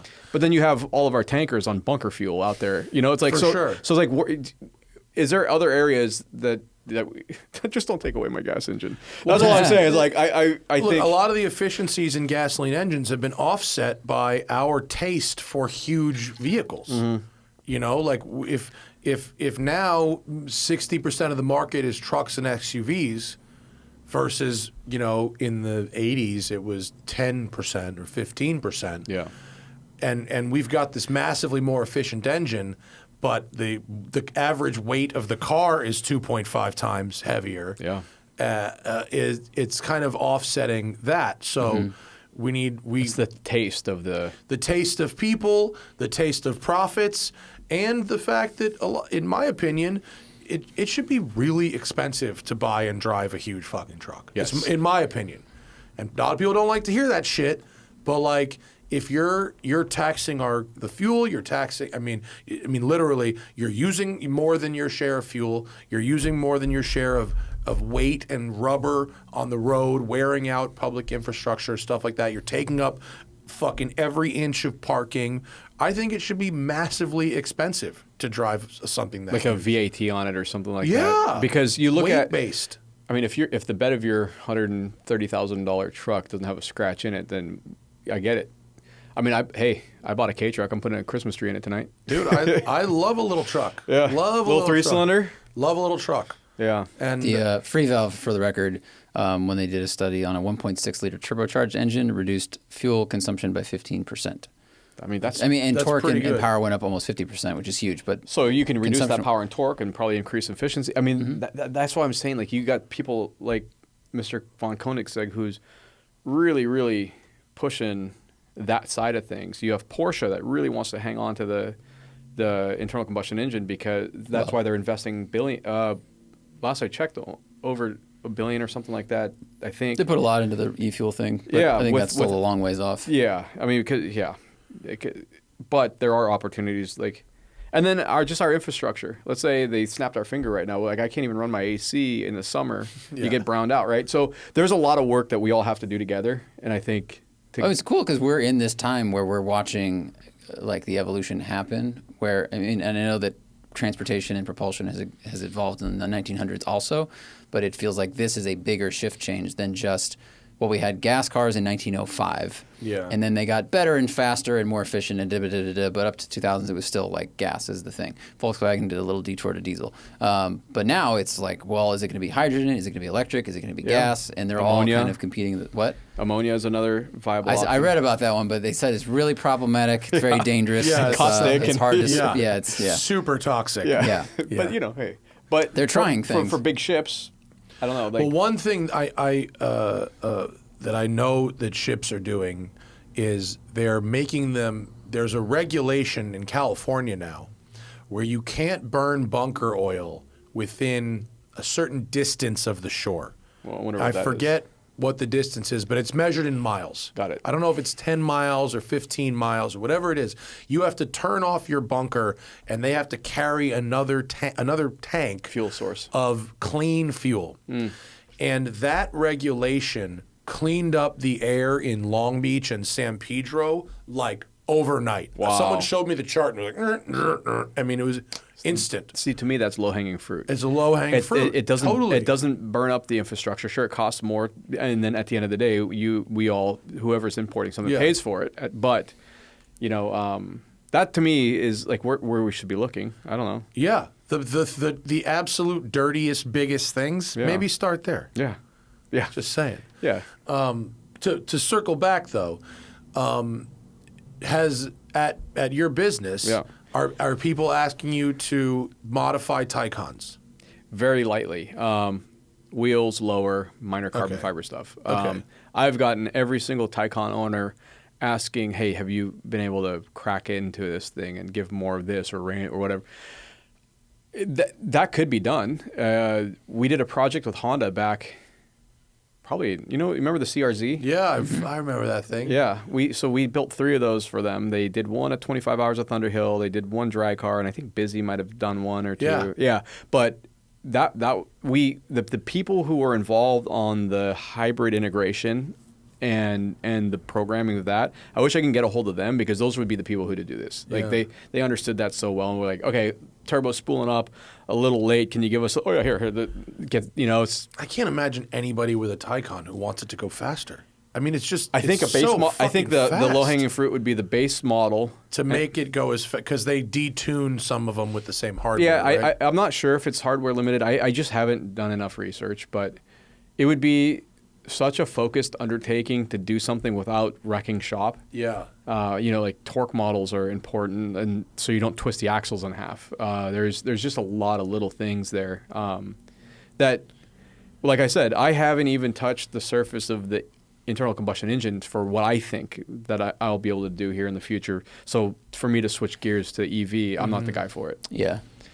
There's other people out there, and I'll watch and admire. I mean, I got to drive a Plaid a few times, and you can't not giggle, right? You're like, fuck, this is fast. And then you melt the brakes, and then your wife gets mad at you. And then you realize how little chassis and brakes it has behind that thing. Right. It's truly the Hellcat of EVs. Yeah, it's like the ripped dude who, no offense, who skipped every single leg day, right? It's just like biceps twice the size as their quads. Yeah. But there's no balance.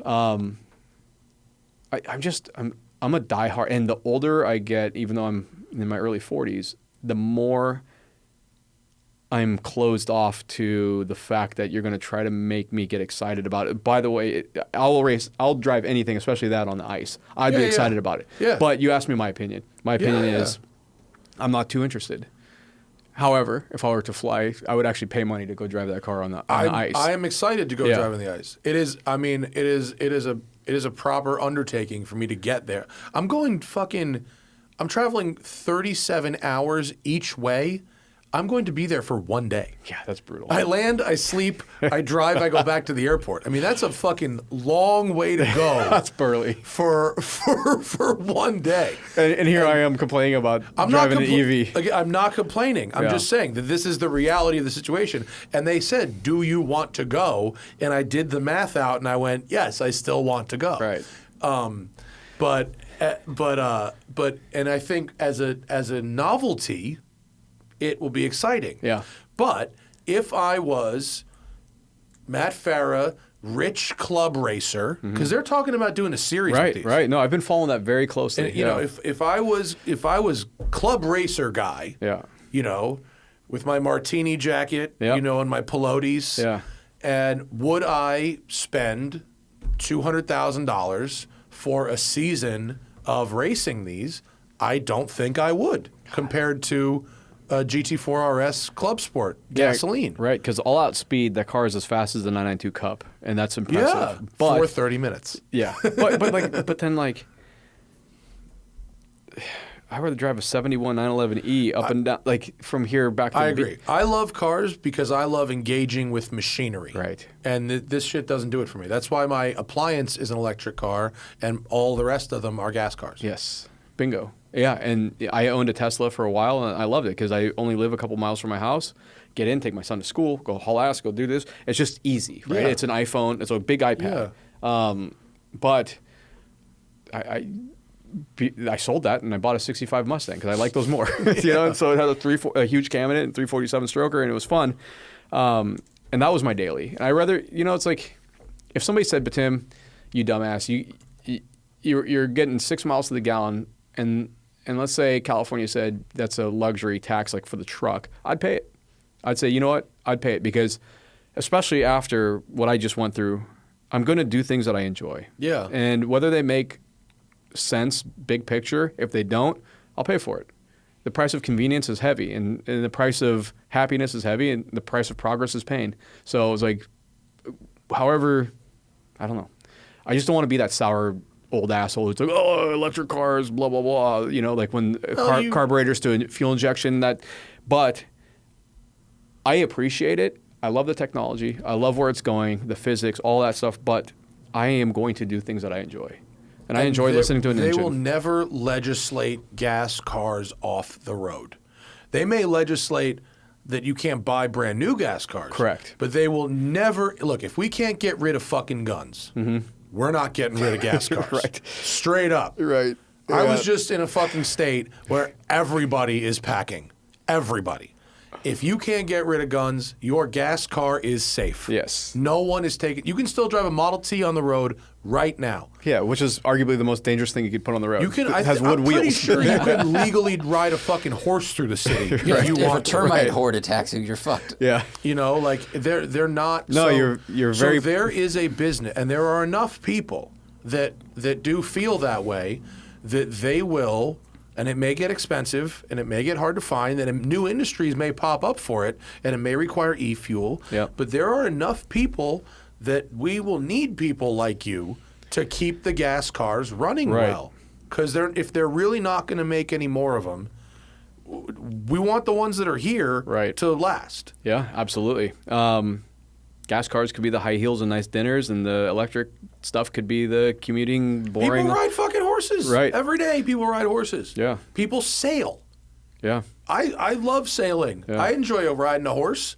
I wear a fucking watch that tells worse time than my phone. Right. Like, we do shit that it becomes a luxury once it's no longer a necessity for those who enjoy it. And I'm segueing, and I fully agree with what you're saying. But back to the EV thing, I will say, at the cost of efficiency and the cost of all-out speed, there is a way I think you could make them very exciting. I think maybe Hyundai is onto something. I think a sequential gear. There's something there. And maybe, that's always intrigued me, actually. Well, I got to drive a electric trophy truck that had full suspension and was powered by a Tesla motor, and it weighed like 1,800 pounds. And then I got to drive, who made that? EV West's E36 like drift car after it was fixed and set up correctly by Von Gittin. And like, those were very fun experiences. The trophy truck especially. And I was in them for a day, so maybe over days, weeks, months, I go, ooh, I missed the gas engine. But like the driving experience, if you drive a proper race car and you put all the headphones on and you remove the sound, would you still be having fun? Yeah. So yes, you would. And what it comes down to for me is the pie chart of bandwidth when you're in a car. It gets taken up quite heavily by sound, smell, feel, vibration, right? And then that's the part of the enjoyment and all that stuff. And when you're racing, that's your sensory input for enjoyment. Okay. Yeah, and if you could replace that So you either replace it with all out fucking like I'm scared to death speed and power, they have that, or you make it really fucking interesting. Like I think people are creeping up on it. Just as you did, you kind of laughed at that deal that the BMW with the sound, but then you end up leaving it on. Yeah, and I did that in the past. Remember my Focus RS? Yeah. My Focus RS had the electronic, augmented sound. Right.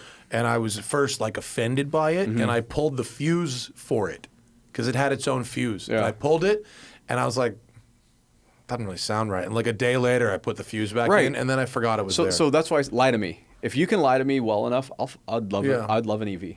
But until then, I don't know, man. You know where I don't? You know where they really lose me is when they send the sound outside.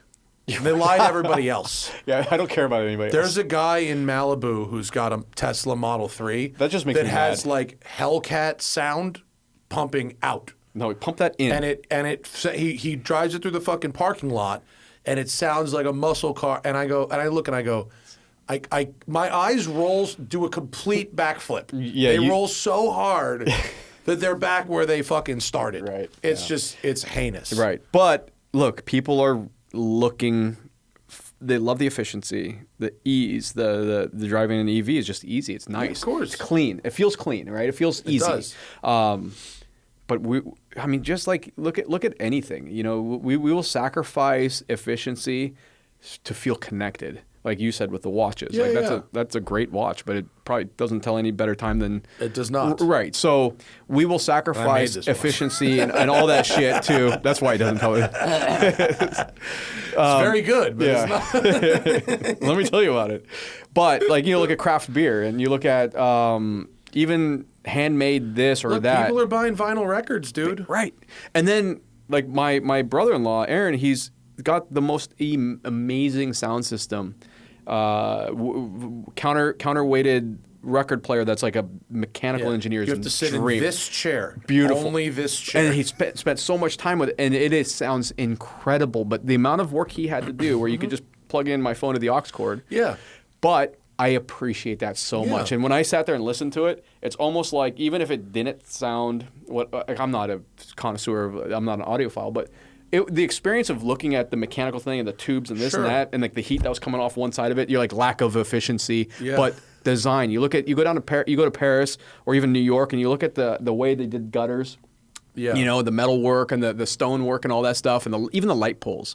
There's so much craft in that. It's so inefficient, but there's some beauty in that. Sure. I would pay for beauty, passion, and craft with efficiency in a lot of times, because what are we trying to do? Like what maximum efficiency of what? Well, and I feel like the opposite of efficiency in terms of electric cars is like artistry and this sort of built to last feeling. Right. A lot of it could be whether it's a Tesla or a Taycan, it doesn't feel to me like this is a product that's designed to work as well 40 years from now as it is today. Correct. Whereas the cars you showed me today, that 1929 Bugatti. Yeah.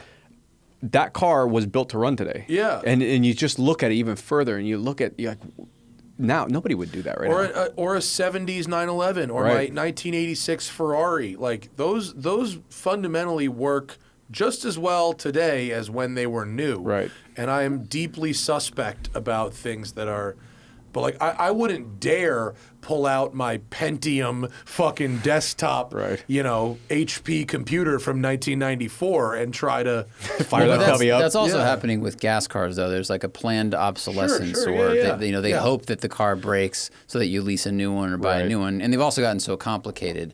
Whereas I think for a long time they just made it so that it worked, and it tended to be overbuilt or over-engineered. Yeah. And then wanted you can reliability. support its life cycle through the service department, right? Yeah, totally. But Yeah. now it's warranty, and after warranty, then it goes out to the secondhand market, but then the warranty work is like you're replacing a sensor now. Yeah, a lot of it is. And then but what you said, the planned obsolete. Yeah. It's not great. Yeah, and then you I think that I'm crazy sometimes. I'll buy something that's 3.5 times the price of something else as long as I feel like it was built by somebody's hands or somebody's mind or passion. Yeah. And then it will last me. And then if it does break, I can fix it, right? Yeah. So I don't know. I think I'm just getting old. Like it's just what it feels like. I like starting to. I mean, look, I'm starting to sound like a crotchety old man. Who's No, like, I mean, but there's we remember because we remember a time before like. But when Gages, did this and like, we're old enough to remember that, and then young enough to where we've got enough experience in both of those regions, and it seems like it's not a good direction. But there are people who worship technology like it is going to be our savior, and who don't like cars and who don't like driving. And I don't like driving in traffic either. And if that's your life, I understand why you'd rather have an iPhone with wheels. Bingo. Yeah, I agree completely. It is a tool for their job, right? And you have to be very clear with what that job is. And if that job is making you happy, buy an old fucking car, and work on it, or get a relationship with a mechanic, or like if your job is sitting in traffic, I think an EV is the way to go. Yeah. I think I don't know. It's just like what you touched on earlier. We are in such an insane time. When in history have we watched such a paradigm shift of and such a rapid acceleration, except for maybe pre-war? You know what I mean? World War II. There's tons of technology. Right. Yeah, someone who like my grandmother who was born in 1918. Yes, there you go. And so she went from radio. And by the time she died at 101, had an iPhone. Isn't that fucking crazy? Yeah. To me. That might, I mean, that's a long time. She lived to be 101, but still, I mean, in her lifetime. But she had to live from 1918 to 1978, really. Kind of. Because the buildings were already built, right? The New York, like the Sears Tower. I don't know when that was built, but like some of those impressive things in the Industrial Revolution were happening. But from a technological standpoint, we didn't get out of carburetors till when? It really changed. The 80s. Yeah, and then then all of a sudden, what they say, the hockey stick effect, right? Yeah. And then I remember getting a beeper in like the mid '90s. Oh yeah. Right. Yeah. And then I had a beeper. Maybe in high late school. '90s. Me and all the other. I think that was dealers. the successful shrinking of the transistor, which was, I think, in the 70s, and that opened up the whole personal computing. And that means even like digital clock, calculator, whatever, stuff like that. What year did she live till? My grandmother? Yeah. She died in 2019 at 101. Wow. Yeah. So from the 80s, so basically I was born in 1980. Yeah. That to me was like that period got rapid. Yeah. The fact that she was able to comprehend an iPhone at all was Isn't that amazing. crazy? Yeah, she was smart. Right. That's incredible. We got a lot of comments, questions from the Patreon. Let's get to some of them because they are important. They bought a ticket to this motherfucker. Yeah. Of course, patreon.com/The Smoking Tire Podcast is where you get your questions in, how you watch our live streams, et cetera, et cetera. Also, this show is actually going to air Thursday. The show we record tomorrow is going to air Tuesday, but I will have a date for the orange dial of my Lotus Canyon watch. It's coming in December. We have 100 units allocated to patrons only, and then 100 to the general public. So we're going to have another release date. So the patrons who missed out on Minty here will be able to get the orange one. Very cool. Yeah, these are fucking great. I want to learn more about that later. This is I've finally designed a watch with Lotus, and it rules. I'm very proud of it. Douglas Levy put his 991 Porsche away from the winter, but is considering adding, what the fuck does that mean? Considering adding numeric cables next spring. Is there enough benefit to swapping the cables, or do you really have to do a whole short shift kit? Great question. This is a cable-operated shifter? Yeah, so what is a numeric cable? Anything from 996, so 1999 and up, Porsche utilizes cables, the Boxers, the Caymans, the 911s. And the way they couple the cable to the actual transmission, there's a ball seat a steel ball seat on the end of the shift lever on the gearbox, and then the cable has an isolated rubber housing. And as that wears, you've felt you get slop. You get the slop. Yeah. The numeric cables are great. They tighten all that up, give you a lot better feel, but Does the word numeric mean anything? It's a brand. Oh, that's a brand. It's a brand. Oh, okay, yeah. So there you go. I should have cleared that up. I too. was like, numeric. Does that mean like 1, 3, and 5? Like, what is that fucking? Okay, no, great brand. question. Yeah, it's okay. a brand of shifter and cable, and they do a good job. We've used them quite a bit. You get a little bit more noise that comes through the shifter because it's just transfer through metal to metal. Yeah. But it's well worth the feeling. Especially, you know what, where it really makes a huge difference is Caymans and Boxsters because. Maybe not in the later years; they're a lot better. Like Mine is great. Yeah, like what you have, but like my no my 99 or my 987, that Cayman was the shittiest shifter I've ever felt, and so I went through and actually made all my own class couplers and everything. But you do get some noise. Okay. Is there a difference between that and like a Porsche short shift kit, like Porsche Motorsport, or a full So if Porsche Motorsport in the 996 Cup car made what's called the blue cable, and they did a green cable also. It's a real thick shift cable, and we used to try to hoard those and put them in street cars. That to me is a great cable also, but they never made them for anything else outside of the 911. Oh, okay. Got it. Adam says, I've been on a hunt for a 997 GT3 for a while. Is the gotta have it factor here to stay for 997 GT3s? And secondly, do I get a .1 or a .2? I mean, I think those cars are great to drive. Yeah. They look great. They're the right size. Yeah. Yeah. .2 has a nicer interior, right? Right. Slightly more modern. .2 is, and a little more power. A little more power, a little nicer interior, but the .1 is just such a rad car too. They're there- both great. I think that car is here to stay. I want one really bad. I'll sell all my shit so I can go buy one of those. But How much did you sell your Mustang for? I want to be sad. $26,000. Okay, I'm not that sad, but I'm close. Okay, keep going. Yeah. Yeah, I prefer a .2 mainly for the interior, but like they're both pretty great. Yeah. They're the right size, and otherwise they keep getting bigger, and we keep complaining about that. So I think the popularity is definitely here to stay. And they're a good balance of fast, fizzy, Right. light. You know, they're easy to drive.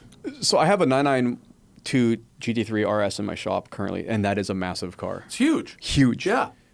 Yeah. It's huge. I used to say the GTR was huge. This is, I think, arguably huge as big and or... it holds less things I don't know. than It feels bigger. huge and with less room than my Boxster. Yeah.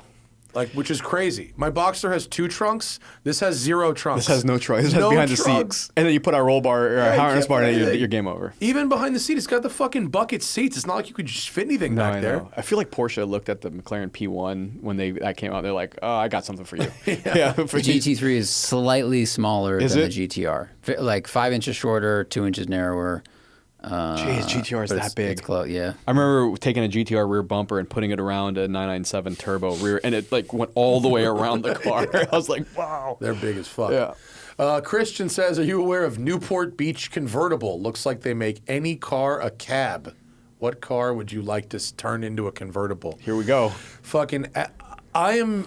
It's not that I'm against aftermarket. Pull that up, Zach. Let's see what's on. What are they advertising as their work on their title page? You know what I really did like actually? I thought I saw a Hellcat, a wide body Hellcat convertible, and I thought, you know what? Fucking Dodge should make this because it actually looks right. Tesla Model S convertible. You should not do 4-door convertibles. I don't think that's a very easy thing to do. It's probably not. You ever see the science behind how they design convertible tops for OEMs? It's a crazy Mind-bending. science. Yeah, Mind-bending. crazy. Yeah. So like God, that looks terrible. That Model 3, that looks awful, especially with the windows up like that. I mean, mad respect cool. for the engineering behind it. Yeah. But like, there's some cars where it's just like that doesn't look very good. I never even knew this existed, like this type of business, because I look at, like what you said, it is mind-bending how to get a convertible to work right. Well, these aftermarket ones, this photo is great because here's what you end up with. The top sort of stacked on the back like that. It's half the time with this engineering, it's where does the top go? Yeah. You know? Yeah. I mean, That's kind of all of it, Yeah, right? How do I make it clean with the top down? And so... All right, fine. Just to screw up a GT3, Oh, here you go. a GT... now we're talking. Turning a first-gen All right. 2-door Range There you Rover go. into sort of a Bronco-y vibe. I actually like that. I don't mind that at all. Yeah, the original two-door Range Rover from the 70s. There's a Testarossa. A Urus? Man. It looks like a Murano cross cab. Yeah. The Urus convertible. Well, see, that's a rendering. And then... No, that's an 812. They made an 812 convertible. But they make... I thought they did that. They make the hardtop. Well, the GTS is out now. Right. So that's what you don't want to do. You don't want to cut the top off a car that they're then going to Before doing this, you need to call the car company and say, are you planning to sell a convertible? Yeah. And they say, yes, you don't Remember call in 2014 when people were doing like $90,000 wide body builds on Hellcats and they felt real dumb like a year later? Yeah. I think, honestly, a Challenger Hellcat convertible is a cool cruiser. It's got to be a two-door car. Four-door convertibles suck. Well, hey, I would if I had to be crazy, I would do a 992 GT3 RS convertible. Be fucking rad. Just take all. You ever see Forget anything the that's structure. anything that's left of space that you could put anything is going to be taken by a. You're done. There's room in there. Yeah. Well, did you ever see? I wonder if they could do like a Targa upper. I know. If you could graft a Targa upper onto a GT3 RS lower. The Targa. So I mean, they did that. You remember the Scud, the M16, the Ferrari, 16M. Yeah, 16M. That's what it was. Yeah. I mean, Spider. as soon as they did that, I'm like, I thought I would have lost money saying that Porsche wasn't going to do that because I was like, well, they took their very very track focused car and made it a Spider. Yeah. So I thought that would happen. One of them Porsche executives. Remember, they can get shit that doesn't exist. Yeah. The Porsche family members and whatever. Yeah. There was a story a couple of years ago where they put a GT3 RS powertrain in a Targa. Oh, so it was like the ultimate sleeper. Because Targas look so good. They look dope. I think the windshield's tilted back a little further. Yeah. I think there's a lot there. Yeah, it's very cool. Flannel Bob says, let's see. Now that the world has attained a new market in off-road rally-inspired supercars, how does this market expand its roots? And does it owe its inception to the Axiom Megatrack? That was sort of this Dakar kind of thing from the 90s. It was kind of this funky off-roady supercar concept thing. Mm-hmm.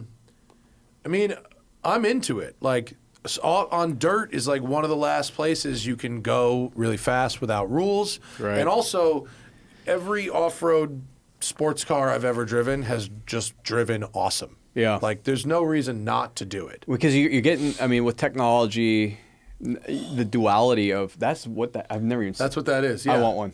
It looks looks like a Koenigsegg safari car. Yeah, it looks like a very early Koenigsegg / Lancia 037 / RS200. What? Yeah. With a V12? Yeah, apparently. Pretty cool, though. Very cool. The Axiom Megatrack does look awesome. I thought they only made one or two of these. There's at least 3 or 4. We need to bring back the Megatrack. Yeah.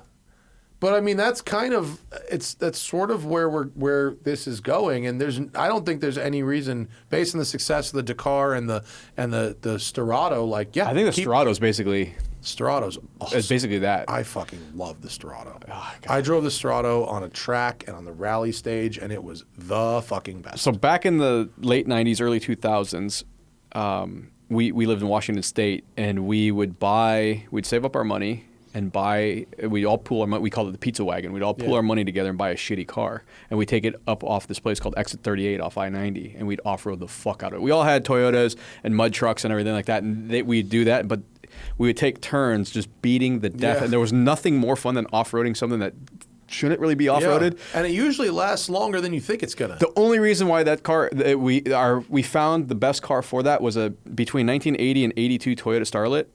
And the only thing that could kill one of those fucking cars is if the battery flips upside down and arcs out. So then we'd make these battery straps. But anyways. Yeah.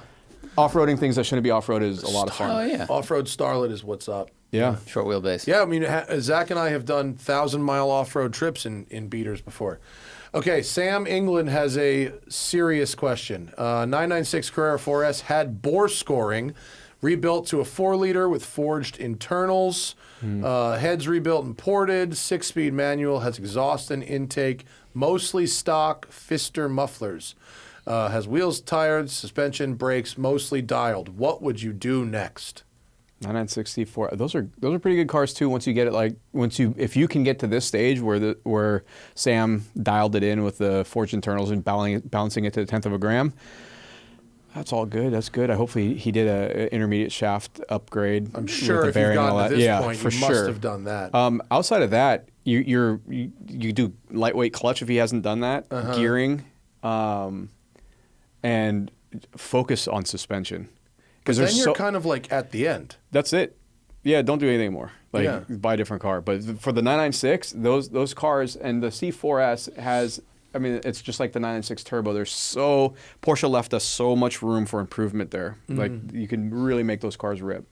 Well, it's already a 4-liter. So, so you got that down, right? And then focus on suspension. Do you delete all-wheel drive? No, I actually. We've done two things. We do what's called our M track, where we push everything out and we correct the front geometry a little bit.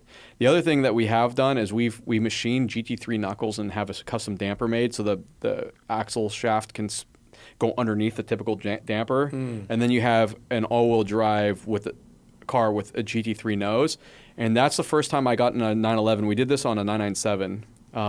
Where I felt, I was like, man, this almost feels like torque vectoring now. Because usually you get this push. You turn in on an all-wheel drive 911. You go to throttle. The thing takes a set. And then the rear diff kicks in. And you kind of get this push out, right? Yeah. Well, this one, it turns in. You get on throttle. And it like drives you down. It's pretty cool. Cool. Okay. But yeah. Anyway. So you sell that shit? Yeah. All right. Go to BBIAutosport.com and find those parts. Crisp Ono says Nissan and Infiniti are getting ready to release a variable compression engine in the QX50. Should the enthusiast community be excited about this tech, or is it destined to be an overcomplicated way to save gas and nothing more? So that's another one of those deals with free valve. Have you ever seen what one of these connecting rods look like? I saw one years ago when they were announcing it, and I was very surprised. I'm surprised to see it still going forward. I am too. It makes perfect sense to me because if you run a really, really high compression turbo engine, you can drop that compression ratio as cylinder pressure increases, as boost comes in, but to light boost off and have a more efficient complete burn, you could run like 14 or 15 watt of compression outside of your torque range. And I think there's something there. Look, anything in an internal combustion engine, if it's reliable and you can make it variable, because as you know, anything mechanical that isn't variable typically has a static peak operating point. And if you can make it variable, like intake manifolds, cams, exhaust systems, that's why. It's because you're trying to broaden that operating range and increase efficiency. I think that there's something here. That is this system here I haven't seen that you just had before this commercial. Is this a commercial or is this a video showing the video showing the thing? Showing how it works. Showing his fucking foot. Showing his foot. I'm sure it would help if there's... Oh, here's an animation of the inside. Maybe it... Will it show us? On demand, blah, blah, blah. I've read about this style one, but if you look up, there's another one where a connecting rod has two pistons in it, and it actually rotates the wrist pin housing, the wrist pin bearing. And I think that might be a more elegant solution. This looks like you're increasing a lot of surface area of bearing contact space and reciprocating mass. But see that? Look right there. That's, That would take me a while to digest that whole thing. In general, right? So when we have variable cams, we have variable intakes, we have variable geometry turbos, things that, those things all, even if they weren't great in V1, by V2 or V3, they're clearly successful strategies for optimizing power and economy. Right? 996 Turbo had essentially... one thing variable was the intake cams. Yeah. Everything else was static. And now you look at a 992 turbo and the fucking water pump's variable. Yeah. Like it literally changed with you know what I mean? So you have to chase efficiency and progress is crazy. What you're talking about there, I think. The question is do we trust Nissan to do it? Or is if this was a Porsche technology, would we be questioning it right Porsche now? is a company that goes like this. They're like, that's kind of cool. We thought about that. Let's see how they do it. We'll improve on that one. Yeah. We have that. We started working on that thing a little while ago, but these people seem ambitious. Let's see what they do, right? Yeah. It's a lesson that I should probably learn from them, but I'm usually the one spending all the fucking time and money and trying to let's try this. This might be cool. Yeah. But yeah, Nissan would be a good test bed. They have deep pockets. Yeah. Good engineers. Tony from Munich wants to know if I'm aware of the link between Demolition Man, you know I'm obsessed with Demolition Man, of course, and Brave New World by Aldous Huxley. I do know that, and Demolition Man knows that. The Sandra Bullock's character is Sergeant Lenina Huxley. Oh, wow. That's her last name in the movie. Okay. I am aware, and thank you for reminding me, Tony. El Zapataro says, Jonathan Ward has given you carte blanche to build any derelict or reformer you want. What vehicle do you choose? What would you want to have John Ward iconize? I already know what I would do. Because I was trying to buy one not too long ago. I would take and this sounds dumb, but I would take a pre-72 crew cab Ford, and I'd have them put a late model chassis under it with like a 12-valve Cummins diesel in it, and that would be my tow rig for the truck or for the shop, and just dial it out the way Jonathan Ward does it. Yeah, I love his work. Me too. But I actually just tried to buy one that another company built just yesterday. But I would pay the extra money to California to drive this thing and waste gas and all that stuff. But you know. We could talk about that for half a second. The Restomod world, that's why it's so successful, is because you get the iconic, nostalgic feeling of the cars that you admired growing up that you couldn't have. Now you get to do that in a tasteful, grown-up way with going back to that whole thing is you can give up a little bit for something that makes you happy. I mean, you look at Singer and you look at Gunther Works and you look at what they're doing. I mean, they're dialing in a 964, right? But they're making them. They're two different companies completely in their approach, but you see, like a 992 GT3 is arguably faster than any of those cars for a fraction of the price, but you would give up that outright speed in order to have something that you can connect with mechanically that you can appreciate. That's it's like a watch, right? Yeah, for sure. So with what he does in the trucks and everything, I like that sort of thing. It's cool. I would do a boat tail Riviera. 72 boat tail ribs. You don't see enough of those. They're stunning. They're fucking great. There's one floating around Huntington Beach that this couple are always driving in. They all stop at a brewery not too far from my shop, and it's just a really cool car to see. And on it the wouldn't road. have to be anything crazy. Just a regular LS3 and an automatic. Just fucking good brakes. Yeah, basic AC, basic shit. Yep, basic cruiser. Yeah. Let's see. Neil says, my aging folks are in their late 70s. They have a 2011 Outback. It's seen better days. They want to sell the car and lease something smaller for 3 or 4 years. It's got to be safe, haul 5 passengers, all-wheel drive, and smaller than their Outback. Crosstrek. Yeah. They're leaning towards a Forester, but are open to other cars. I mean, Crosstrek is probably... If they don't really need maybe the new Prius, honestly... The new Prius is great. I just drove it in Florida. We'll talk about it in detail on the show tomorrow. It's nice. Really? Seriously. Yeah, seriously. It is. But other than that, I mean, no reason to break what ain't, or fix what ain't broken. Crosstrek or Forester's fine. Tim A says, any anecdotal experience with high mileage 991s pushing 10 years old? How do interiors age? Any glaring mechanical issues? Magnus has that 991 turbo with like 200,000 miles on it. The interior is shockingly good. Now, it was one owner before him. It was one owner, and the guy really took good care of it, and it was mostly highway mileage. But like... 200,000 miles is 200,000 miles. No matter how you look at it. And the leather looked great, and the dash looked great, and I mean, if you told me it had 45 or 50,000 miles on it, I would have been like, okay. Is anyone bringing you old-ass 991s that look garbage, or are they all right? It really depends on how the person took care of it. There was another high-mile non-turbo, a Carrera S that came in, had like 165,000 miles on it, and I was blown away on how clean it was.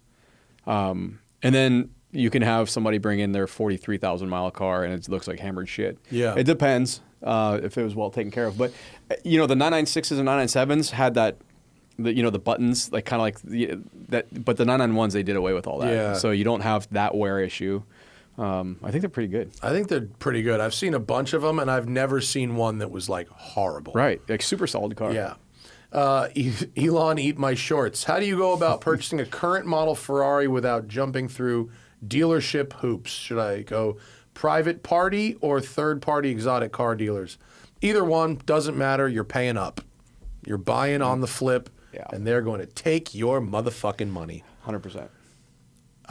Yeah. My advice: don't buy a current generation Ferrari. Right now is a great time to buy an awesome 458 because naturally aspirated, fucking dead nuts reliable cars. Such a fun car to drive look great, as fast as you ever need a car to be. Right. And that's what I would do. But otherwise you pay someone a lot of fucking money. Yeah. 911 Maniac says the 930 market seems to fluctuate wildly. Where do you see this going over time? Biased as I'm restoring a first-year 75 930. Wow. I don't think it fluctuates that wildly. I haven't seen much fluctuation. I have seen it increase. Yeah. Right? And it's as steady. Honestly, the 930 market. So I moved to California in 2003, and a guy offered me, and I was fucking homeless at the time, but a guy offered me a 965 turbo with blue interior, white exterior for $31,000 at the time. Low mile, well taken care of. I didn't have two pots to piss in, but from then there was a steady increase for the last 20 years. I think in the 964 and the not 964 NA car, but the 964 turbo and the 930 turbo, a steady increase till now. I think that's been almost the most stable price increase that we've seen. I think they're going to continue to go up in value. I do too. I think it's not that there's been wild fluctuations. It's that certain variants of the 930 sub-variants are much more desirable than others. Right. You've got your early cars, your turbo Carreras, which are rare. Like what he's got, 75, 76. Right. The Europe-only cars. Yeah. The gray market cars. The gray market cars. Right. And then you've got your 89 with your 5-speed. The unicorn and there. you've got slant noses. Right. And then everything in the middle, like an 81 is also considered, like some of those, the Euro gray market cars that came here, those bring some money. But like the first ones that were sold in the U.S., the 4-speed cars, like those are like less desirable. Right. And so there's not like a generalization about the market as a whole. Right. It gets a little narrower than that. Yeah. And keep in mind, 75 through 89, that was a lot of 930s. Yeah. Turbos, right? Yeah. I still have it in the shop, but getting ready to deliver it a 89 slant nose, black. Great. Awesome. We have one right outside this window. A cab. Nice. White with white wheels and blue interior. Original Turbos. slant nose? Yeah, real slant nose cab. I'll bring the black one by. Yeah. It's neat. Justin says, hey, in one of his car stories videos, Ed Bolian said something along the lines of, Lotuses are for people who don't realize Caymans exist. I've never driven a Lotus, but I'm wondering if you had any thoughts on that statement. I think Justin needs to watch our fucking Lotus videos because every Lotus video I have ever made said, this is the best car in the world if you don't want a Cayman. Yeah. Pretty much. Zach said something similar. They're I think they're more arguably, I don't know about the newer Caymans, but they're arguably more engaging to drive. I think a Lotus is. I think they're but I'm coming off of I've always had a soft spot in my heart for the old Exige and the Elise, about the late '90s, and I got to track a bunch of those back in the day because we prepped 3 of them for a couple gentleman racers. And I had a time of my life in these cars. They're raw. They're fun. It's just I don't know about the new stuff. You'd speak better to that, to compare them to a new Cayman, but I don't know. I mean, yeah, if you're talking about an Amira, a current one. They're similar for sure. I mean, my Spider feels like it's built better. It's a little more integrated, put together. It's a little more harmonized. And there's certain, there are no quirks in a Porsche. Porsches don't have quirks. That shit wouldn't pass. Yeah. But Lotuses have a few quirks, and the Amira drives great. I mean, it's a lovely car. It's got good balance. It's a complete car. You could daily one. You could road trip them. You could take one to a track day.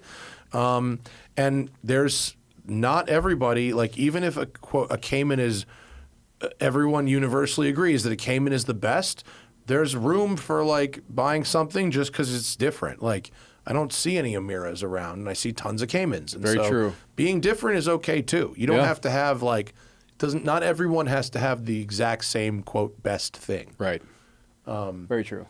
David says, but Tim, what was the most challenging part for Leah's Pikes Peak run in the Hoonipigasus? Great question. The most challenging part was the year before. You know what? Leah was such an awesome person to be around. Very responsible and quick behind the wheel. The most challenging part was trying to keep the car, tame enough for her to be comfortable enough for her to start pushing it, and then slowly feeding it in. She did great. We had a few mechanical issues. Like, look, I tested that car at Streets of Willow for 2 days straight. I think we went through like 200 gallons of methanol, and not a single problem. We get to Colorado Springs, and a hydraulic line. There's a very specially made hydraulic line that pumps oil to the front of the crankshaft from Porsche. Had a hairline fracture in it. Like, well, when does that ever happen? So try to find one, then that kills your day overnight. Another one. I think we talked about this on the show we recorded from your shop, which was like 3 weeks before you had a heart attack. The most challenging part was the brain damage that you thought you went with a prepped car, and as soon as you get to Pikes Peak, it's like, oh no, we're just going to break a bunch of shit that you never thought would do. Sure. But outside of that, the most fun part was watching her behind the wheel and hustle that car and enjoy it. Yeah. Let's see. Dre in Houston says a lot of words, but mainly, how do you feel about the 992 platform regarding modding? Is it more or less the same, or is it more challenging for the aftermarket? You know what? You had Mitch from M Engineering on here. That if him and his team get behind something from a ECU standpoint, you can mod anything. Hardware is easy. The calibration electronics is hard. The 992 responds really well to even suspension tweaks. There's not a lot on the table like it used to be with the 996, 997, and even the 991. Well, 991s are still, but 992 is fine. I think I'm answering that. Yeah. Okay. Yeah. We'll save Brendan's for tomorrow's show, Zach. Okay. Let's see. We'll save Jeremy's for tomorrow's show. Paul says, do you see other OEMs following Porsche in producing e-fuels? I don't think it's going to be OEMs doing it. I don't think so either. I think even if Porsche comes up with a methodology to make it affordable, they're going to sell it to Mobil or whoever. Because why does Porsche want to be in the business of making gas? No, they can own the patent, right, get money, and just go back to building cars. Well, I think that was Exxon. Exxon is partnered with them on that. Porsche wants, as you touched on, they want. So I like that approach. You find a problem, and then you dig deep until you find the floor, right? And the floor is the fuel, and then producing the fuel. And as you guys touched on, you have to transport it, you have to get it out of the ground. Yeah. So if you can do that in a net neutral setting, then now you just solved the big problem. And then now if you can make that potent enough to to sustain the high compression engines, they're trying to keep the internal combustion engine alive and efficient. And the fuel is a big part. So I see them. I don't know if other OEs are going to get behind that, though. It's a hard one to ask. Well, the fucking fuel companies should be getting behind it. Yeah, I think Porsche is just leading the charge because nobody else has. Yeah. Tyler's will be, is that the last one? Tyler's? Mm-hmm. That'll be answered on the show that we record tomorrow that will air actually before this one airs. All good questions. Yeah. Thanks for not dying. Yeah. Thanks for appreciate that. Let me tell my story. Appreciate you not dying. That would be very, very sad. Already had too many fucking friends die this year. It's happy. Yeah. I'm glad to be here. Yeah. That's good. I bet. Yeah. Of course, BBI Autosport for all your Porsche tuning needs. Suspension parts, speed parts, all them shits. Hill climb cars. Mm-hmm. One tube frame Porsche for sale. Where is that car? It's at the Peterson right now. Okay. Yeah. Which car is this? The Hoonipigasus. Oh. Yeah. Yeah. That car will probably never run again. I'm taking an air-cooled car to Pikes this year. You are? Yeah. You're going to drive it? No. Oh. No. Who's driving it? I don't know yet. I have 4 drivers that I'd like to. Oh, good times. But yeah, 2 of which are we'll do something. And then we're going to have a female. Can I try it first? Yeah, absolutely. I'd like to have a go. 100%. You're going to need it. I would like to have a go. I'm going to bug you more and more about this project. Okay. But yeah. And then Supposedly we're driving Gunther's turbo car in a couple weeks. Oh, badass. Yeah. That's going to be. Which I'm pretty excited for. Yeah. It's from what I hear, it's fucking insane. Violent. Yeah, I've heard it's really, really scary. Oh, that's awesome. I love it. See? Engaging. Yeah. Scary, engaging. Yeah. Same totally. thing. Yeah. That should be a good time. It's cool. All right, for the live people, we're going to be back on Sunday with a crew show. We will reveal the winner of the Lotus contest. We got a really incredible amount of entries, and if you're listening to this after Sunday the 10th, then go back one to find out who won who won the thing. I like it. And we'll talk about some other shit then. But Tim, you're the man. Thanks for the love. See you guys later. Bye.